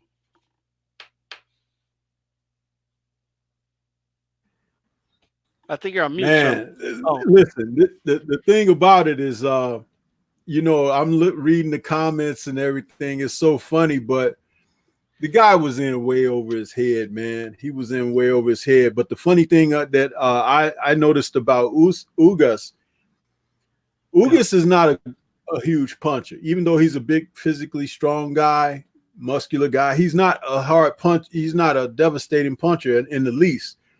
He was actually working on punches. If you watch the fight, you could see him, let me try this shot, and he had one particular right hand he was throwing a lot, looping it or whatever, doing some kind of crazy motion behind it. And it was freaking landing. Sometimes it was landing because Dallas was moving into it. It was really some weird stuff going on there. And more of the same, where we talk about, guys being put in fights where they're made to look good and the opponent is definitely there to be an opponent and go down or not finished or whatever. But there's a fine line between when you are a contender and you're just like marginal. You're almost a contender, but not quite. And I think people have got Ugas pegged wrong. At one time, he was an outstanding amateur, but the guys at the top of the sport can handle him. And I think that Sean Porter, it was about his physical size and strength with Sean, because Sean is a little dude. He is. He's very small for that weight. And that's what that was. It wasn't so much he was like really better than Sean or whatever, but it was like he's a physically imposing guy for certain individuals with certain types of styles. But Dallas did not belong in the ring with him, and it looked really bad. And as Reggie was saying that he was saying that when he was walking back to his corner several times, it looked like he was going to quit, and you were just wondering when it was going to happen, or whether they were going to throw a towel in the ring during the action. Nothing that you can get from it or learn from it or whatever. And the people in the audience, they'll sit through it because they paid their ticket, but it's not a good show. It's not a good show. But that's what happens when they try to keep certain fighters thriving until they can put them in a money fight and all of that.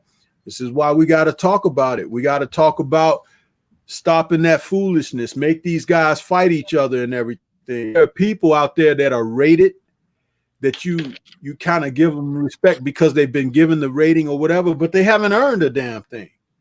You understand? And it's like, it shows. You have champions out there that have titles that they didn't earn the title in the ring. There was no coronation. Okay. So without coronation, how can you be crowned? Huh? You ain't even been through what it requires to be crowned.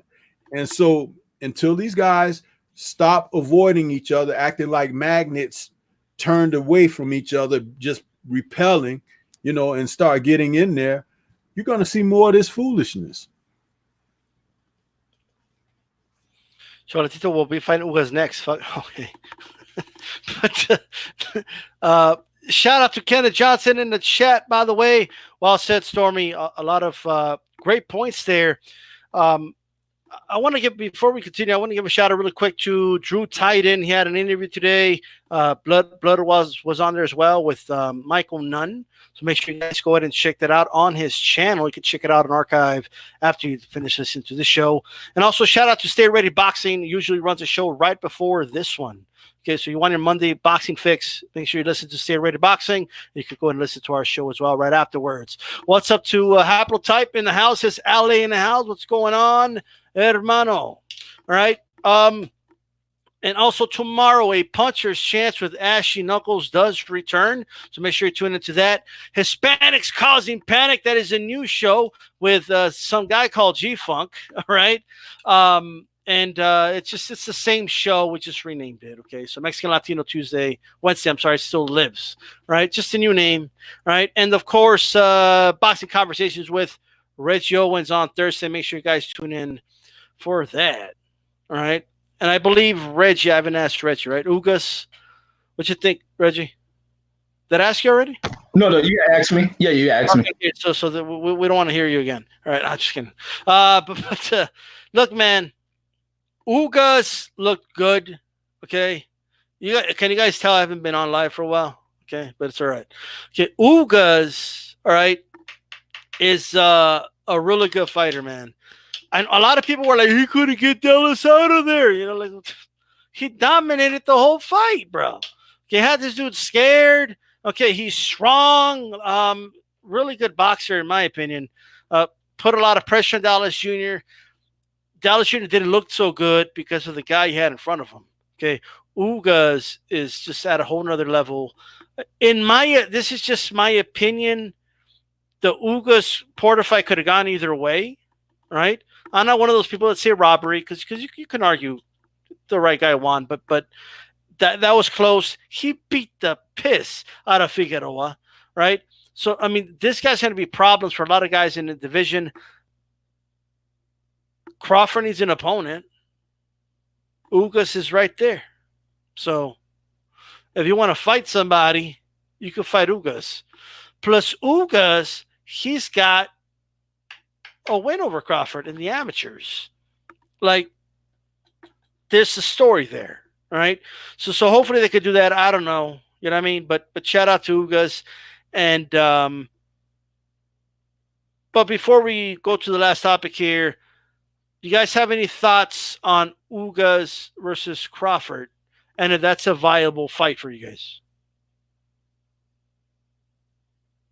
Hell yeah. I think you guys is the next man up if it's not a title list. You guys is in a hot position right now. Garcia, it's a good fight for him. It's a good fight for Bud and for Keith Thurman if he's to come back. But he's a hot name out there. Jerron Ennis can fight the guy. So I think things are up and up for you guys. Yeah, absolutely. What do you think, Chief Funk? I like the idea of Ugas versus Crawford. Like you said, they already have something where they could sell the fight with the win that he has over him in the amateurs. And I think Ugas can give anybody a good fight on any given day. And Crawford, I think that would be a nice little transition over to fighting someone from the PBC side. So hey, why not, man? I like it. A shout out to BFTB. Let me do this in the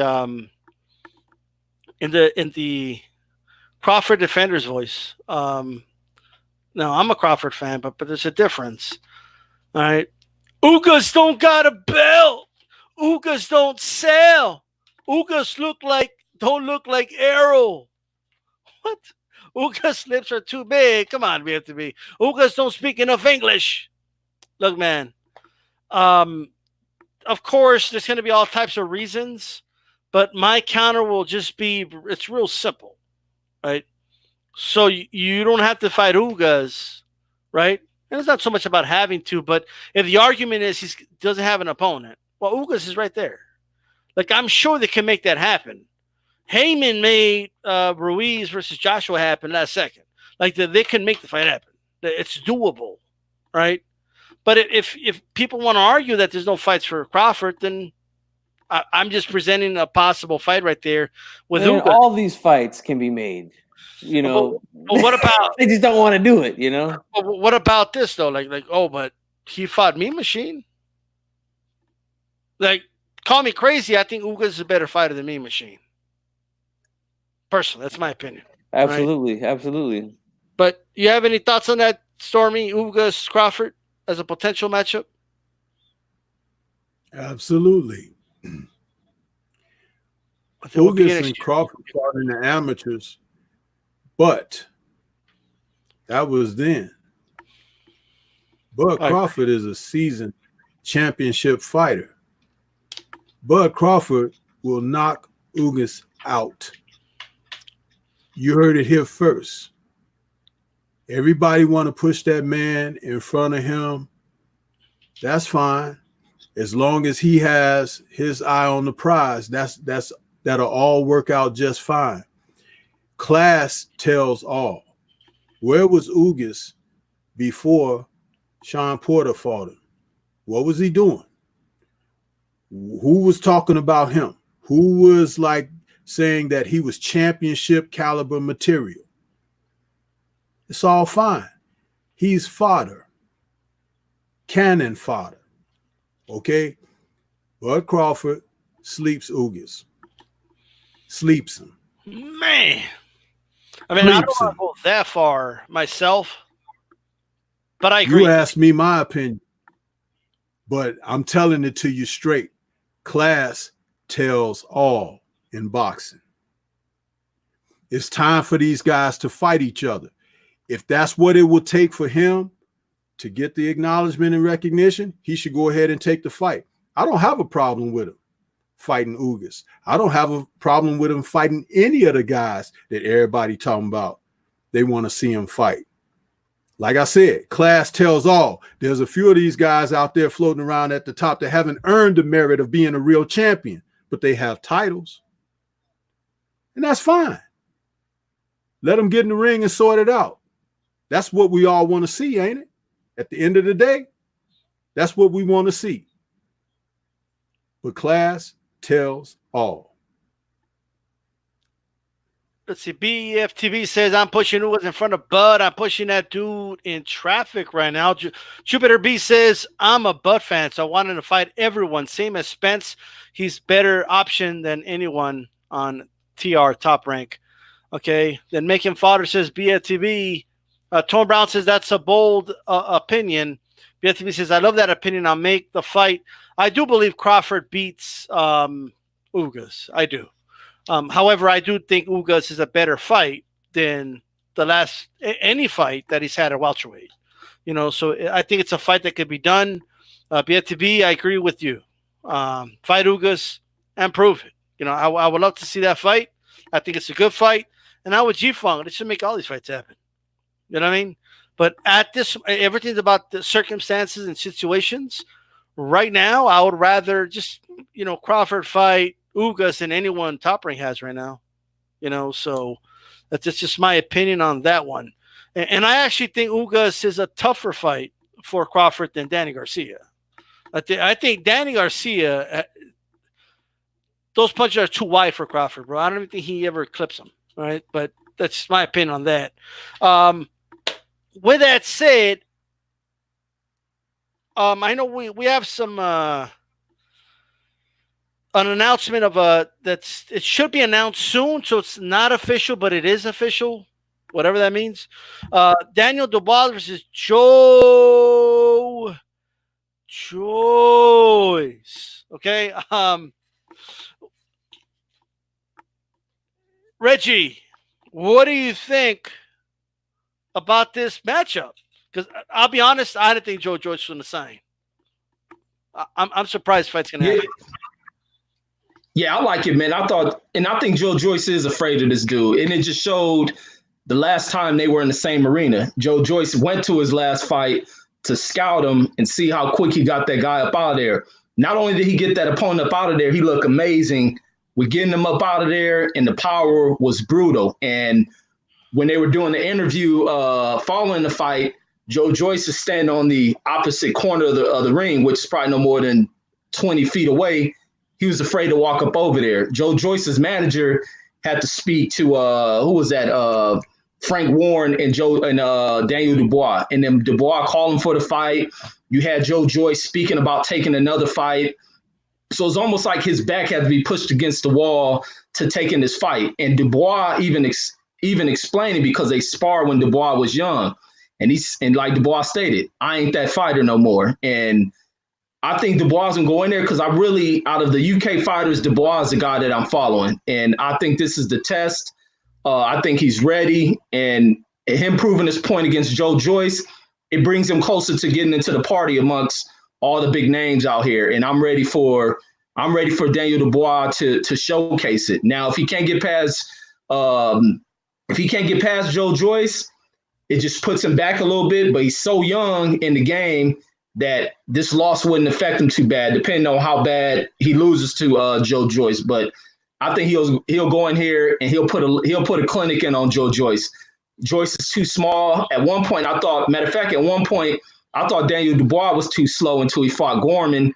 He showed that he had another gear to him, and he's a good combination puncher, great setup, and he puts all that weight behind his punches. He's gonna be a danger, man. He's gonna become a dangerous guy the more he develops, and I think he'll get to the point.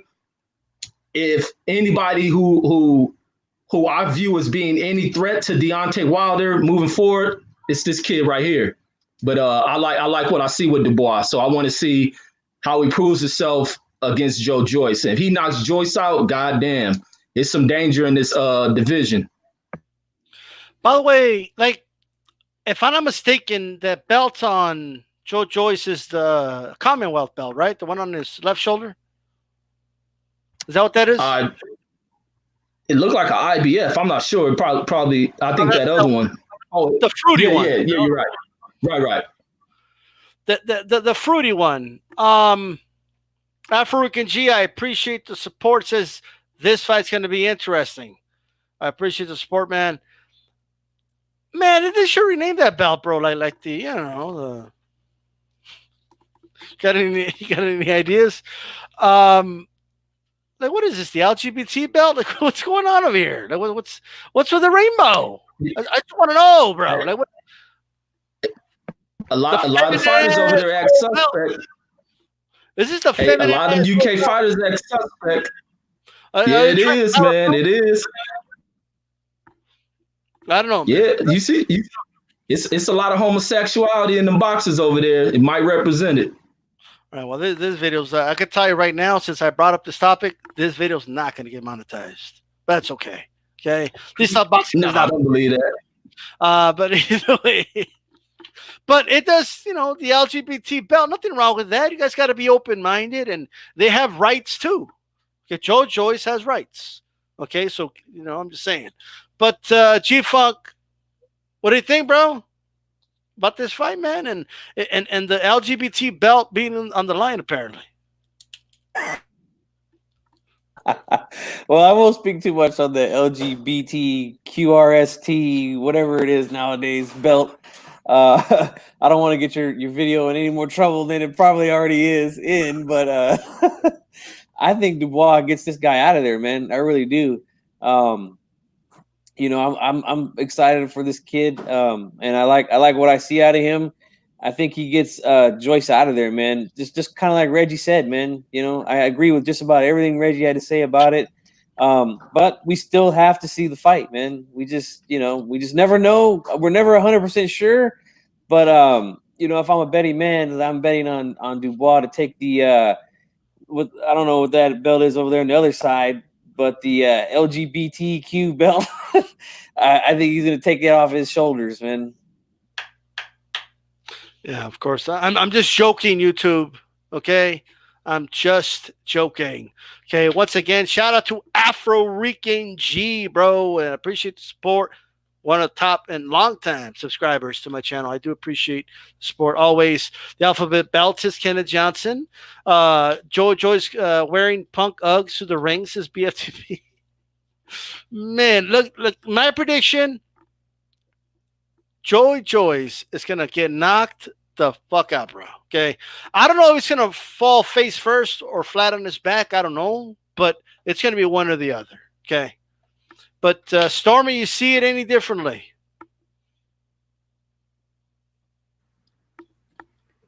This is one of those fights that is kind of a callback to what we are always talking about guys facing one another. They're at a point in their careers, the two of them, that they should be facing one another. They're at the talent level where they should be facing one another. Even though Joyce is a bit older, they're still, as far as their climb and ascension in the sport, they should be fighting one another. That being said, you would favor Dubois because Dubois is seemingly the fighter who has the goods, but he's been hit a couple of times in his fights, past couple of, I think out of his 2 out of his last 3 fights, he got tagged pretty good, and he stood up to it. But Joyce can punch. It's just that it appears that his hand speed is very, questionable, it's slow. But you know what? He can look slow to us outside the ring, but inside the ring where they actually making contact, it may not appear to be that way. There is something to be said about that too when you know a little bit about boxing, because just because a person looks slow doesn't mean that they're not quick. Two different things. And I would like to see this fight. It kind of reminds me of when Ray Mercer and Tommy Morrison were on their ascension toward one another. It's, to me, in the heavyweight division, anything can happen when a guy get hit on the chin. But I would say that Dubois should be favored, but it's definitely a fight that should be taking place. The winner of this fight catapults himself right up into the top 5 of the division and bumps somebody who's in the top 5 out, because that's what you want to see, an accelerated pace of young fighters that have something fighting one another, and then fight one of those guys up there to bump them out of the way because they're not fighting who they should be fighting. So kudos to these two guys that have decided to put it on the line. I like it. I love it, actually, because that's what keeps the sport stimulated, when you can see fire matchups. These two men, possibly the future of the division. Let's see it happen. Let's see them get in there and go to work.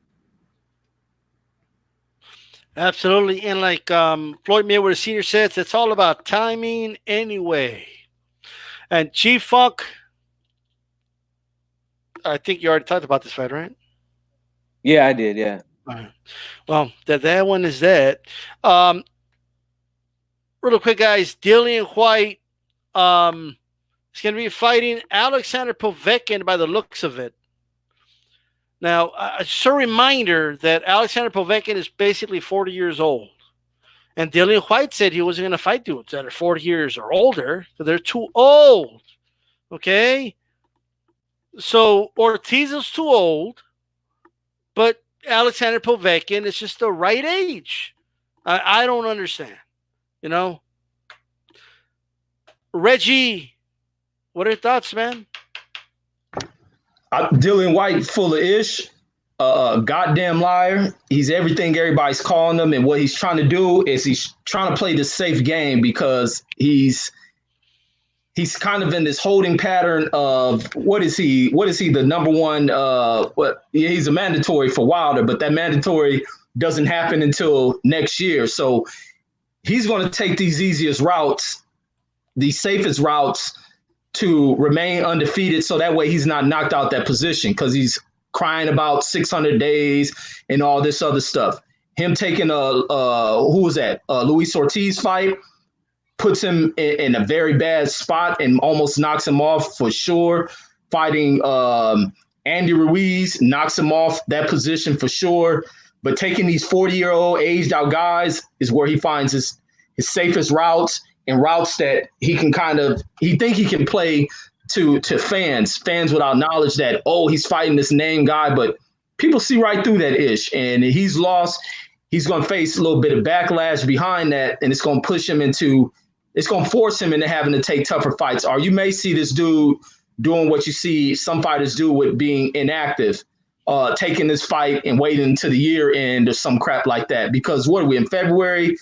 Them to make this fight, they're probably pushing this out to March or May, and he can take the rest of the year off taking this one fight, but he'll mess around and slip up, and Povetkin come in here and shock the hell out of him and knock him off the square to where he's no longer going to get a shot with Deontay Wilder unless Deontay Wilder decides to give it to him. But he's trying to remain undefeated because that's the position the WBC put him in. Is you're going to drag this thing out for a whole year.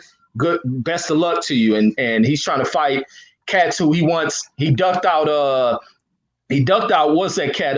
Luis Ortiz, based on age. But now you fought Wok at 40, look like trash, and now you're trying to fight Povetkin, who looks to be well past his prime at age 40. So he's just making a fool out of himself. Complete mockery, man. And by the way, just a daily reminder to you guys that he's a cheater, and they did some fucked up shit with those gloves. Okay, and for all you, and just a reminder for you guys. All right, Stormy, what are your thoughts on this fight? You know, can Povetkin pull off victory over White? And just the hypocritical nature of White, in my opinion anyway, the hypocritical nature of him fighting Povetkin, but wouldn't fight Ortiz. But Povetkin's 40 years old. Well, to me, Mike Hunter has more fight in him than Dillian White has. He may not be as big and physical as Dillian White, but Povetkin has fought men who are big and physical, even bigger and more physical than White. And he's experienced. So sustained stamina to middle rounds, he should be able to overtake White. It's not a fight I like to see. I like to see White trying to fight Ortiz, but he shouldn't sleep on Povetkin. Remember how Povetkin jumped on AJ, and it caused AJ some moments of concern. White has been fighting out of shape against guys that are like third, if not fourth tier fighters, and Povetkin is still dangerous. even though Hunter jumped out on him like he did, the old guy was able to weather, take him the distance, and he got a draw out of it. So it's like it's the heavyweight division. Now, Dillian White thinks he throws a good left hook. Some people think he throws a good left hook. Personally, I think he's a shit fighter all the way around. But that's neither here nor there. A guy like Povetkin has enough to do away with him, but will he do the things that he needs to do tactically? Because all you got to do is break him down the old way. Body work, getting that in, and then going for the chin after that. Because the guy, if you look at him against that Wash fight, he was leaning over the ropes and everything. He was so unconditioned to compete. If the fight, if Wash had a little more, he could have won the fight. And Povetkin has more than Wash. So it's 50-50. But the thing about it is if White comes in ill-prepared again, to damn near 300 pounds, look for Povetkin to prevail. And hopefully, if Povetkin can land one of them winging wild hooks on his chin, because AJ hit him on the chin with that hook and we saw what happened. So let's see, and don't forget, Rivas had him down. Rivas hit him on the chin and he went down and he was in bad shape. Parker had him down and he was in bad shape then. So Povetkin is a live wire in this fight. Well said, man. And you know what, Stormy? A lot of people are overlooking Povetkin, and I'm favoring him in this fight. Me, you know what I mean? Like I think it's inevitable. He's gonna hit White. Like, you know what I mean? And especially that hook, he can take out White. And BFTB, if there's no testing, look, then Povetkin will show up. Like, you know what I mean? Like, I got some too. I got my Russian shit, White. What? Okay, like that Russian shit ain't no joke, right? So, like, I'm just saying, man, Chief Funk, what are your thoughts on this fight, bro? And the fact that White is being kind of hypocritical here, right? I mean, he said he wouldn't fight Ortiz because Ortiz is too old. But he's going to fight old-ass Povetkin. It's definitely hypocritical. They're the same age, if I'm not mistaken. And he's been fighting a bunch of nobodies. Like, who did he fight the last time? What do we call him? Moron Watch? Moron Watch. Something like that. And he looked like 10 pounds of dog shit during that fight too. I don't know how this guy is even allowed to fight anymore after all that stuff with Rivas. And by the way, shout out to D-Style for doing a tremendous job on that story. But that guy, man, he's dirty all the way around. I would love to see him fight Ortiz, just so Ortiz, old ass, can knock him out. I would love to see that.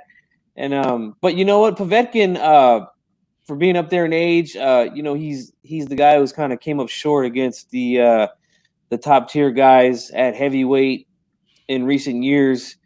But he's got some skill, man. He's crafty, and if I'm not mistaken, he's a gold medalist, right, for the Russian team when he was in the Olympics or something like that. So, he knows what he's doing in there, man. He's a very crafty, cagey veteran.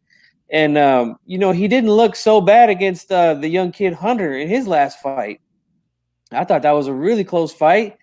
And I can't remember who I scored it for. I have to go back and look at my scorecards, but I remember it was a close fight for sure. So Povetkin he's no pushover, man. I'm going to be rooting for him for sure because I just don't like Dillian White. I just flat out say it. I don't like him. And anytime I see him in the ring, I hope he gets stretched every single time he's in that ring.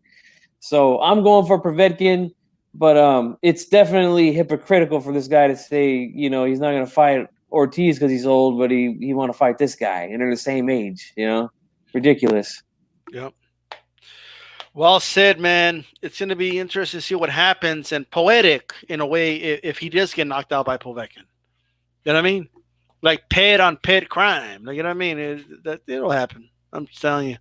But Reggie, really quick, man. Now this kind of happened not this weekend, but Alejandra Jimenez, all right, obviously tested positive. That came as a shock to no one, right? I mean, look, let me tell you something. No one heard that news and said, "Oh my God!" Like, I can't believe this. Like, no one. Okay, like if you're that dude, let me know, right? What's going on, Richie? I know you did a video on it, so I want you to take like what's going on right now with this person.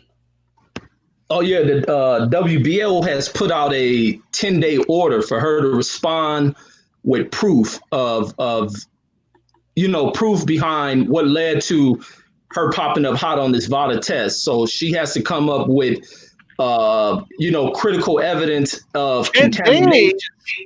Yeah, she got 10 days.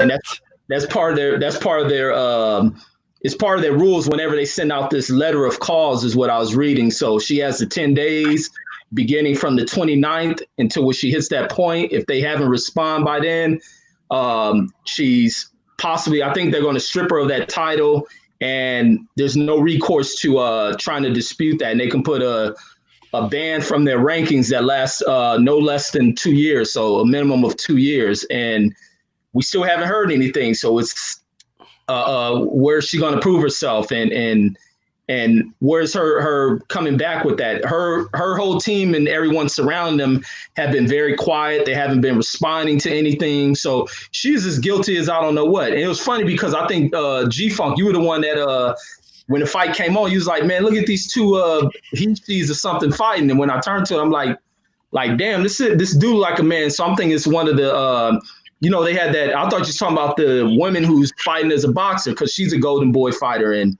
I see Jimenez first time I seen her. And then hearing 78 speak about the voice thing and the other testosterone thing. And a few days later, it comes out that she's on this testosterone type of steroid or whatever it is. So I don't know how she's going to find her way up out of that. And even on her Instagram post, because I went right to it, she was trying to defend this stuff, like defend what happened, trying to clear her name, but still haven't heard her respond to the sanctioning bodies. But hey, so let me get this straight, right?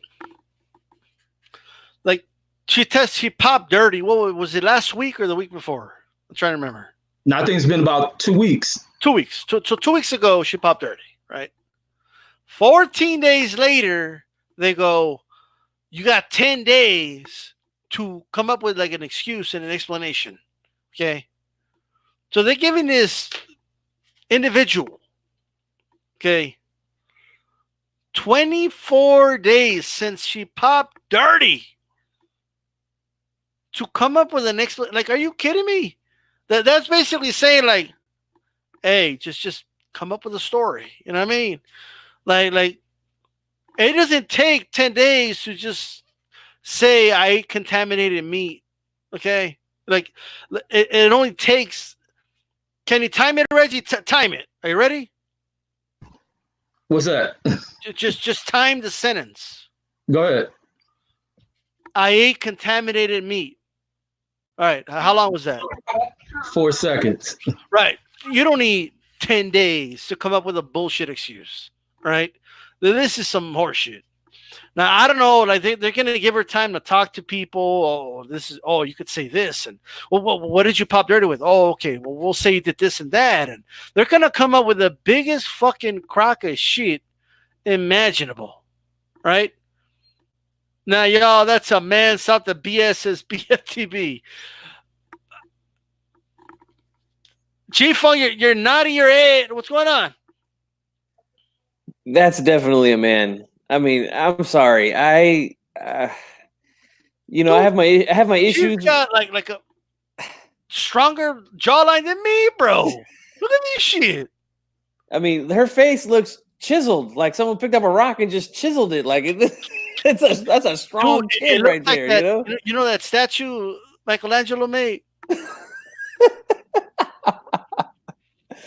That's got to be it, man. That's the first thing that I thought, because I actually called that last fight that she had with Cruz Discern, and the first thing that popped in my head is like, that's definitely a man. Like, I mean, there's just no. there's, I'm sorry, man, but look at that. I mean, come on. I mean, let's just stop playing around with these Listen, things, man. man. Let me say this.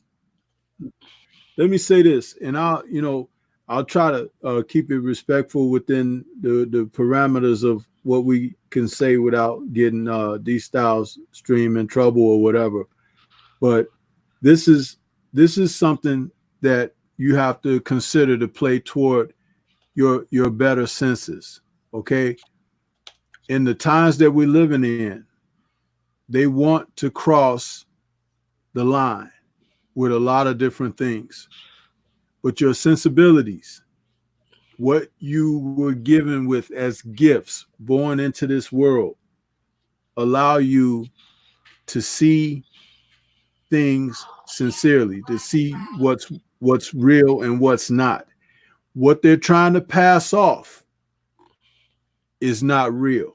What you see and your determinations that you're making are. Use your sensibilities. Remember, we're living in an age where they want people to be asleep. They want people to be followers. They want to impose the whole idealism of sheep upon masses. Okay? When you look at that, you see what you see. Take it to heart. Don't let nobody try to take that away from you, because that's the last thing you have as a person in this world, your sensibilities. And there are not enough people who are relying on that right now. You see it every day. We lost a great former basketball player because they didn't have the sensibility to understand you're going up there, right? And everything's been grounded. But it's like, hey, we can still do this. Sensibilities. You can still be here if you exercise caution. Okay? Think about it.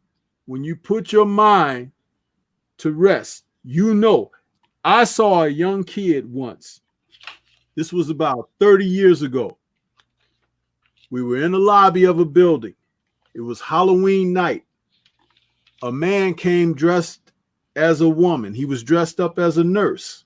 He had lipstick on, a wig, everything. This kid was about 5 years old and looked up at him and said, "Are you a man?" And he said, "No, silly, I'm a lady." The little kid said, "You're a man." 5 years old.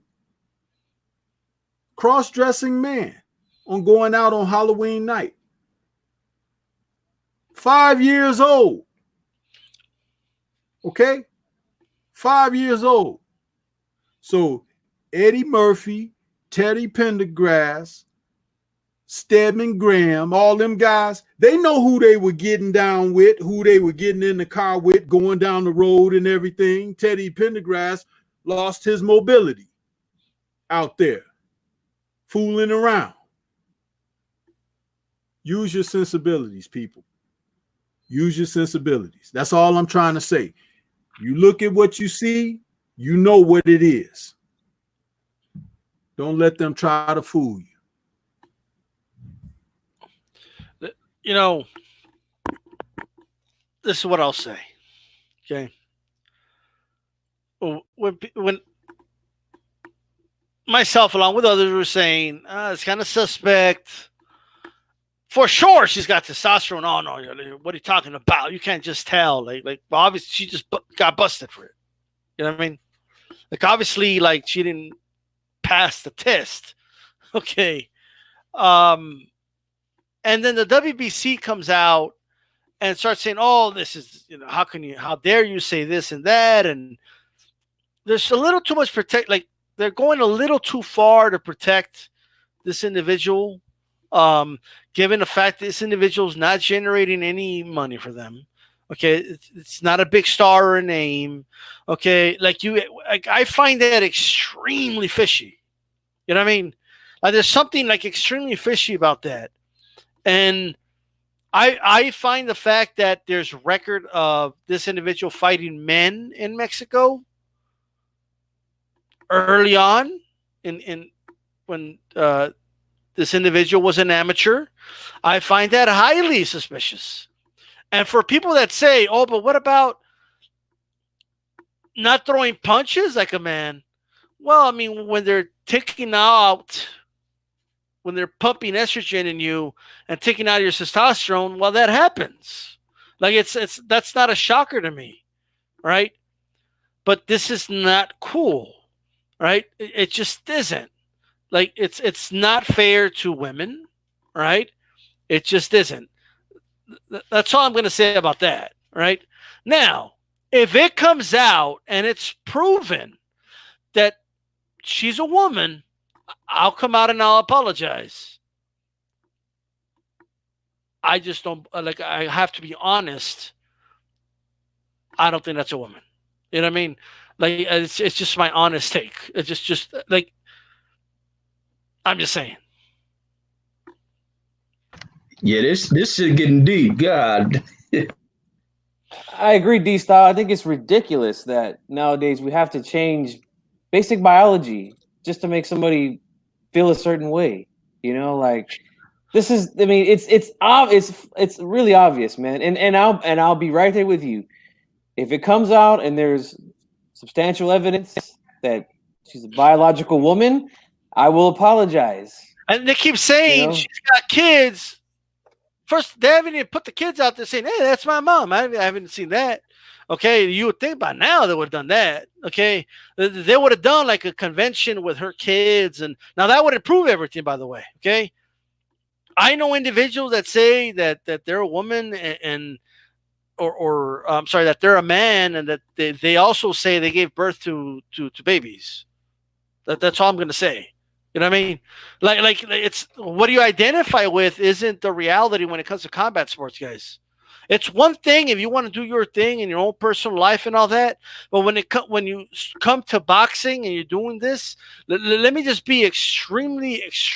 Oh, yes, it does look like Figueroa actually. Now that you mention it, but like, like your sister's not a female Figueroa. What are you talking about? No, but like what I'll say is this, right? What I'll say. I don't care what you identify with. I don't care if like I don't want to get too deep into it. If you feel what you feel and you want to do your thing, go do your thing. Okay. But in the sport of boxing, everyone, and I mean every single boxer, is treated like they're guilty when they get tested for a fight. When they test. You know what I mean? Like you're tested, you agree to random drug testing, you agree to all these things as a professional boxer because you're going to go to the ring and do something violent, punch each other. Okay, so yes, in my opinion, she should be required to take a test to prove she's a man. That's just what I'll say. Yeah, it's crazy, man. It shouldn't be allowed in the ring with a woman. Like that's just crazy to me that we're living in times where this can happen. You know, like I don't think that these people thought this stuff through when they just open up the floodgates for all this stuff to happen. You know, be like a 30 for 30, like on ESPN one day, like you know what I mean. Like I remember I saw a documentary of like this kid, right? I think he was from Cuba or the Dominican Republic, and they're like, "Oh, this kid. I mean, he was such a big star, you know, for kids baseball." Who would have thought he was actually 18 years old, like playing with 12-year-olds? You look at the kid, you're what the hell? You not know that kid was not 12 years old. You know what I mean? Like, I honestly believe people will look back at this and be like, how the hell did they not think this was a man? Like that's just I'm gonna say. People will look back and be like, I can't believe people were like shocked about this. You know? But that's also one of the things I have to offer is that in the post-fight interview, and I've never seen this person before this fight on that night, right? Yeah. Never seen them before. When the post-fight interview, when they started talking, I had no doubt. You know, it's like yo quiero pelear it's con like skills. You know. Now, this is the thing. Like you said, if they could prove the plumbing and everything is what it is, and that stuff, okay, yeah, I'll come out and apologize myself. However, we're also living in times where people can pay for that too, huh? So who's to say that the plumbing wasn't always, steel pipes? It was probably bronze pipes. Who's to say? PVC pipe. But I know when I heard that speech, that voice, I'm like, let me tell you something, man. In boxing, okay, we cannot have a situation where a male is fighting a female. Okay, that is dangerous. Right? People need to understand that, and it's unfair. Right? Well, according to some YouTube channels, it might be a good fight. You know what I'm saying? Remember, Shields can go 3 rounds with Crawford. No, because they had that happen in. I think Joe Rogan was talking about that in MMA, where they allowing this. People identify as what, and a man goes who identifies a woman and beats the dog out of a man beats the dog out of a woman. Yeah, but they found out she was actually a man. Like, her opponents didn't know. Oh, she knocked a girl smooth out too, knocked her out. You know what I mean? And they found out later, and this is obviously going to be an issue. And what people need to understand is the following. I know we're kind of diving off into it, but there is in certain states where that community is fighting for the right for that to be hidden information.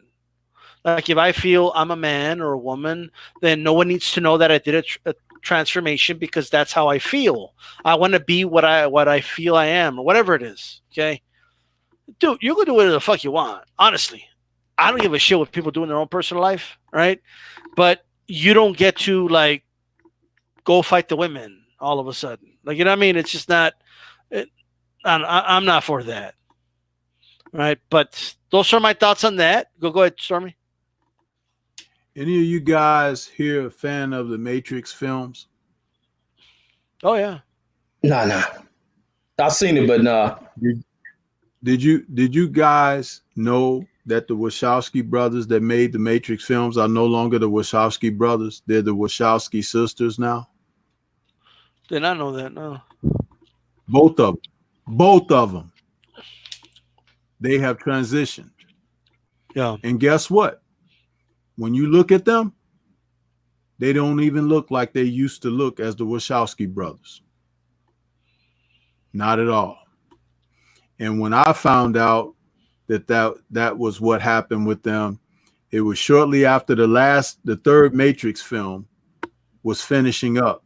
They were talking about one of the brothers, I don't know which one, was transitioning. Okay. And by the time they made the film Cloud Atlas, which came out about 6-7 years ago, based on a very good book by the same title, that person had completely transitioned. And then shortly after that film was made, the other brother decided to do the same. You wouldn't even know if you saw them today that they were born like us.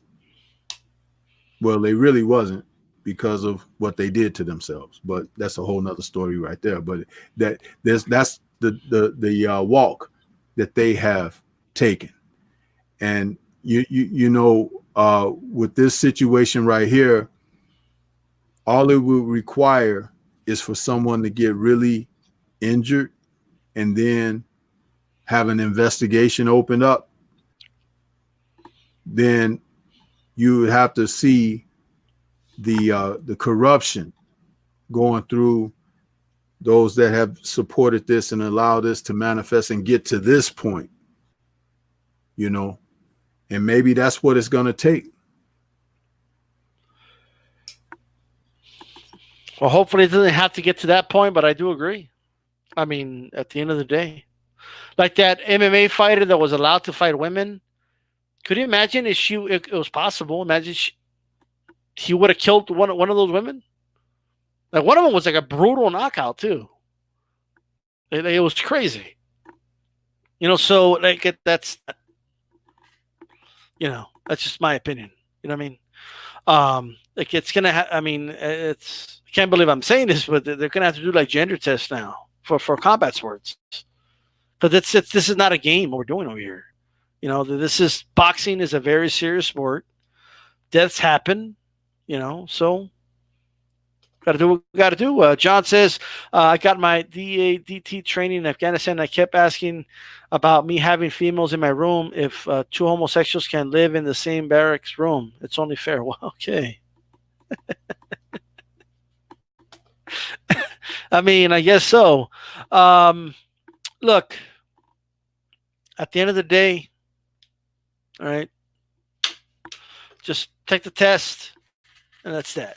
You know what I mean? With that said, really quick, last word, G-Funk, tell everybody where they could find you and give us your last thoughts on anything. Well, just I want to say again, like I always do, thanks to D-Style for having me on the show. I appreciate it. Thank you to Reggie Owens and Stormy B-Man for also coming on and chatting it up with me. I appreciate it, guys. You know, I love it. I'm here on YouTube, GFunky84 Boxing. You can find me on Twitter at GFunky84.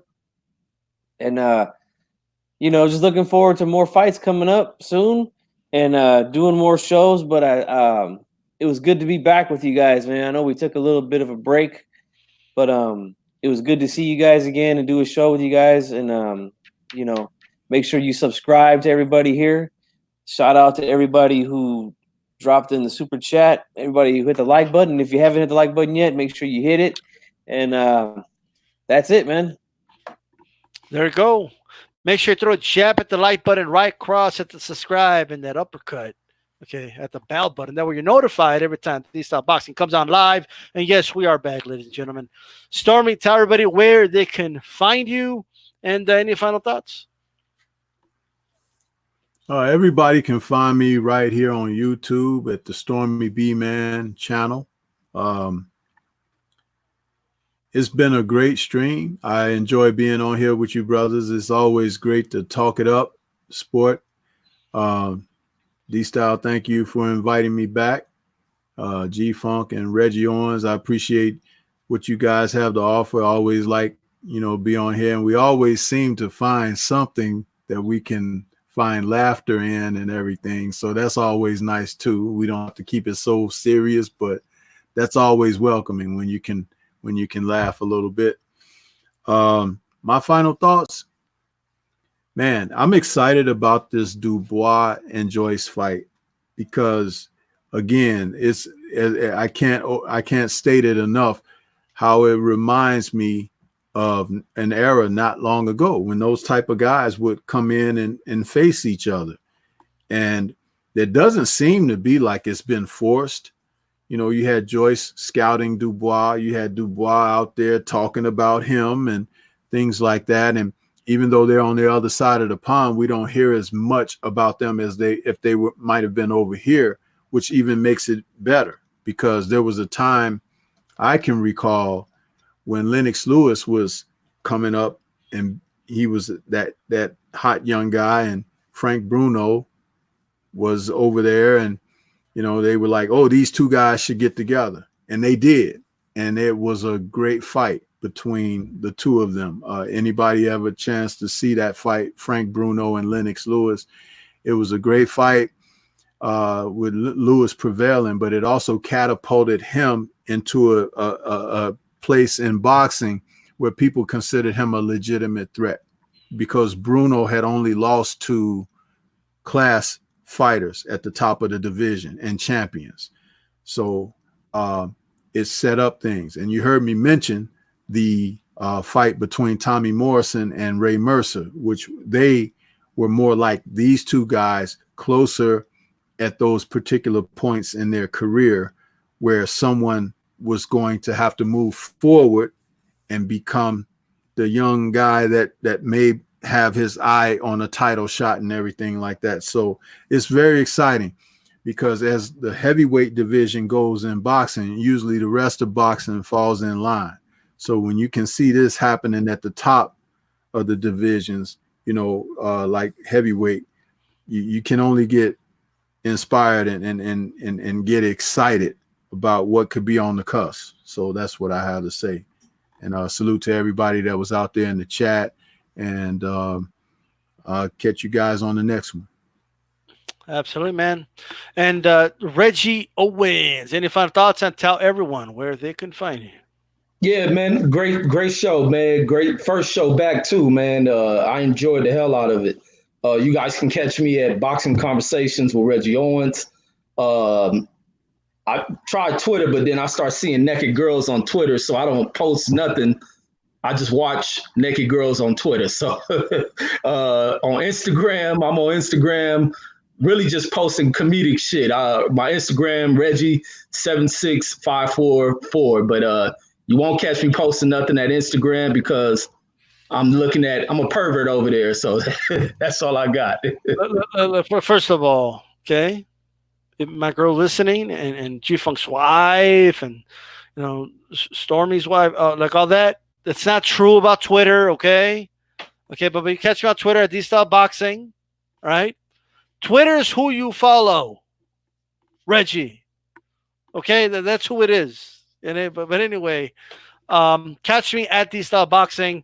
You can always engage with me there in terms of boxing talk, talking on there, and you can catch me here on D-Style Boxing Live tomorrow. A puncher's chance with the one, the only. Okay, the great Ashy Knuckles, right? And Wednesday, Hispanics Causing Panics with G-Funk, and Thursdays, Boxing Conversations with Reggie Owens. This is D-Style Boxing. What do we say? Keep it boxing. Keep it boxing. Keep it boxing. Keep it boxing.